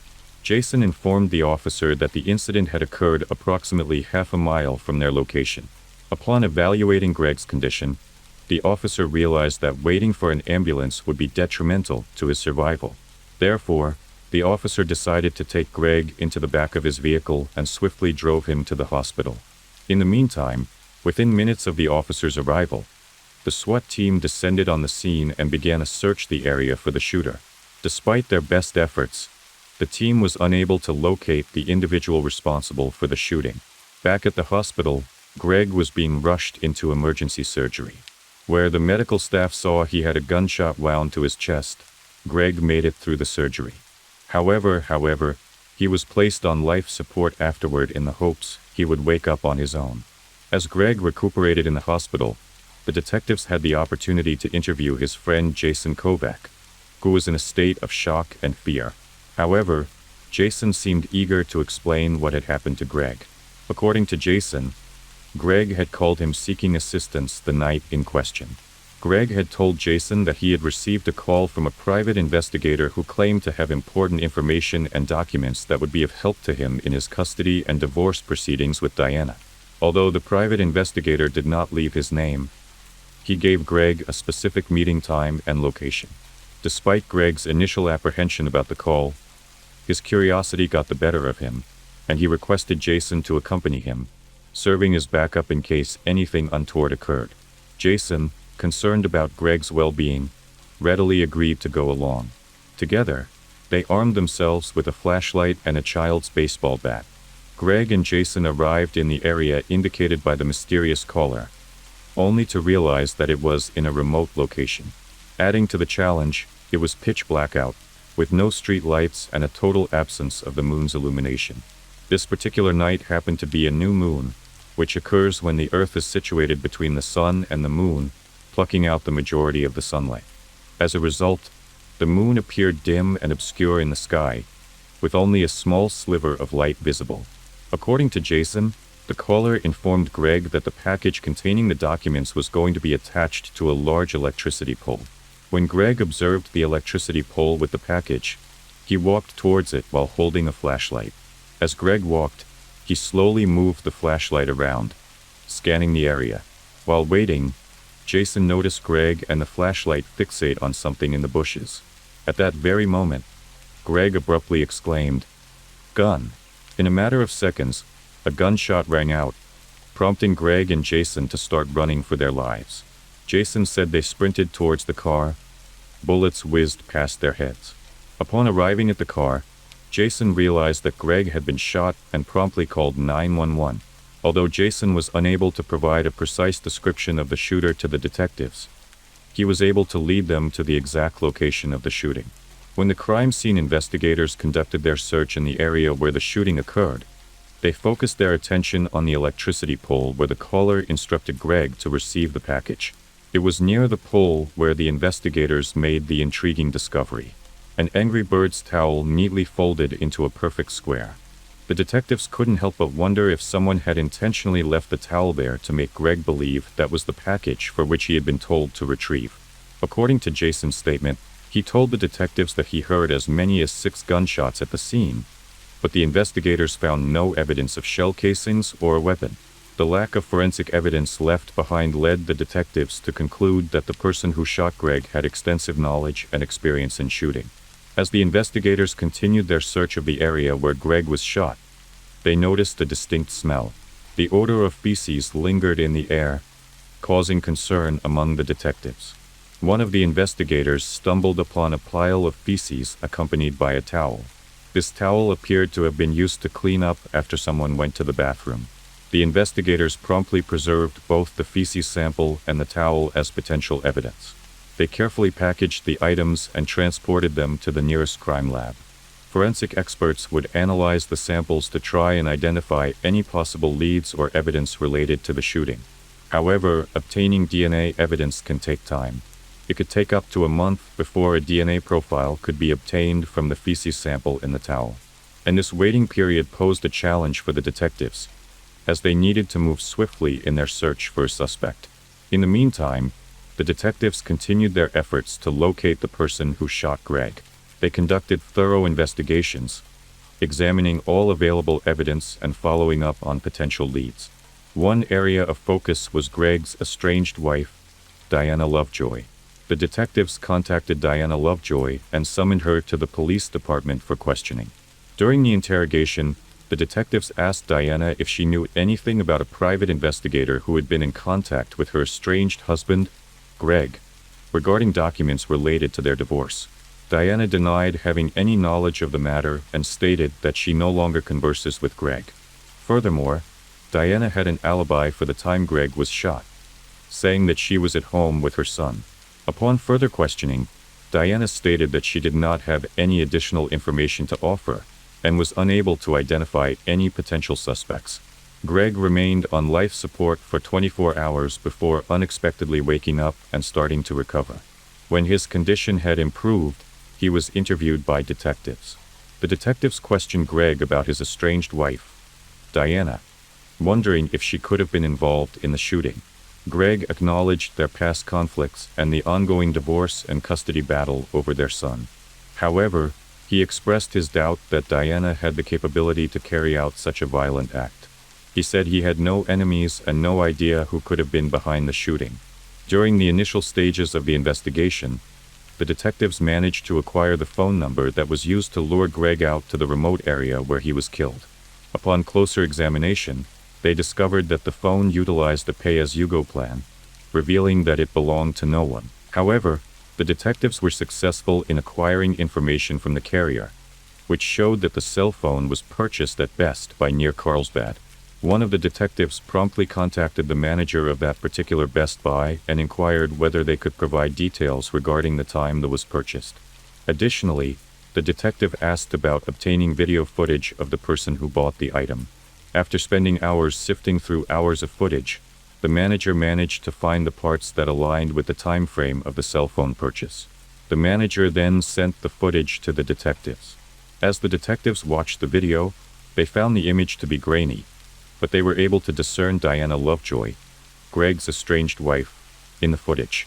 This sighting solidified Diana as the prime suspect in Greg's shooting, and she was swiftly arrested during a traffic stop. During her arrest, Diana kept asserting she was innocent.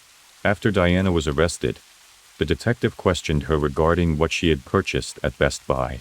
The detective already knew that Diana had bought a pay-as-you-go cell phone, which was assigned to the number that had alerted Greg to his shooting. However, Diana lied and claimed she had purchased a router. The detectives then confronted Diana with a still image of the person captured on CCTV footage at Best by purchasing the phone. The image of the unidentified person looked exactly like Diana. Upon being confronted with this evidence, Diana admitted to buying the cell phone. However, Diana's story about her involvement in Greg's shooting changed after this point. Diana informed detectives that she was afraid of Greg, which prompted her to purchase a gun and start taking classes at Iron Sights, a local shooting range. While practicing at Iron Sights, Diana claimed she met an instructor named Weldon McDavid who helped teach her how to shoot. Weldon was an ex-Marine, weapons expert, and host of firearm training videos. According to Diana, she had confided in Weldon about her divorce from Greg and the custody battle. As their friendship blossomed, their relationship became romantic and intimate. As Diana continued speaking with the detective, she revealed that she and Weldon had devised a plan to scare Greg to end his harassment. Diana explained that Weldon had instructed her to purchase a specific phone, which they later used to lure Greg into a remote location. According to Diana, Weldon's role in this plan was merely to threaten Greg, not resort to violence. Diana admitted to driving Weldon to the site and picking him up.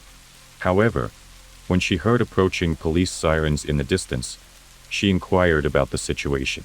It was then that Weldon disclosed to her that he had to shoot Greg in self-defense, as Greg had allegedly made aggressive moves toward him. She denied any involvement in the shooting and asserted that she had never asked Greg to take any violent action against her. Following Diana's admission to her involvement in what happened to Greg, she was charged with conspiracy to commit murder and attempted murder.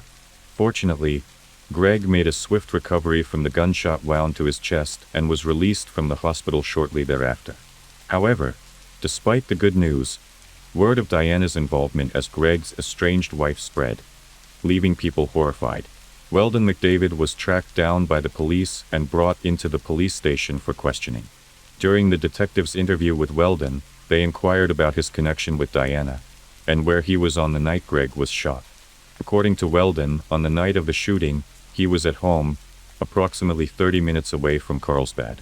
During the interview, the detectives informed Weldon that they wanted to acquire a sample of his DNA. Upon being asked, Weldon began to appear nervous. Recognizing that they were onto something, the detectives asked Weldon if there would be any reason for his DNA to be at the crime scene. At that point, Weldon feigned surprise and claimed he had just remembered something. Weldon informed the detectives that on the night before Greg was shot, he had embarked on a run after eating Mexican food for dinner. He stated that the food had bothered his stomach, leading him to stop and use the bathroom on a dirt road. The detectives obtained a search warrant for Weldon McDavid's house and searched, focusing on the garage and any hidden areas. Their efforts paid off when they discovered a suspicious object in the rafters. Upon closer examination, it was found to be a rifle, complete with a live round and 6 spent shell casings. These shell casings matched Jason Kovac's account of hearing 6 gunshots. Weldon was then arrested on charges of attempted murder and conspiracy to commit murder. After the detectives conducted a search of Weldon's residence, they obtained a search warrant to search Diana Lovejoy's house. While examining Diana's computer, the detectives came across a peculiar search history. Diana had conducted searches for the term new moon, which piqued their interest. Upon closer examination, The detectives realized that September 1st, the night when Greg was shot, coincided with a new moon. This discovery was particularly significant as there was minimal ambient light during new moons. By carefully analyzing Diana's search history, the detectives were able to conclude that she had premeditated knowledge of the shooting. Her interest in new moons suggested her intention to utilize the absence of ambient light to facilitate her husband's murder. The detectives' findings solidified their belief that Diana had played a significant role in orchestrating the shooting. During the investigation, the detectives discovered that Diana had a motive to kill Greg. They found that the divorce settlements required Diana to pay Greg a sum of $120,000 for the house. Diana may have realized that she could not make the payment in time. Consequently, she may have reasoned that eliminating Greg would be easier than settling the debt. Diana Lovejoy and Weldon McDavid's trial began in October 2017. Weldon took the stand and claimed that he never intended to shoot Greg. He asserted that his intention was solely to scare him. However, Weldon stated that the situation took a turn when he heard either Greg or Jason shout, "I got a gun." According to Weldon, he was a skilled marksman, and if he wanted to kill Greg, he would have. However, the state presented an alternative theory to the court. They contended that Weldon's failure to shoot and kill Greg was because Greg had shown a flashlight in his eyes, disorienting Weldon. Due to the lack of moonlight due to a new moon, Weldon had been sitting in the dark for an extended period, which affected his sense of orientation. This circumstance ultimately saved Greg's life. The jury found Diana Lovejoy and Weldon McDavid guilty of conspiracy to commit murder and attempted murder.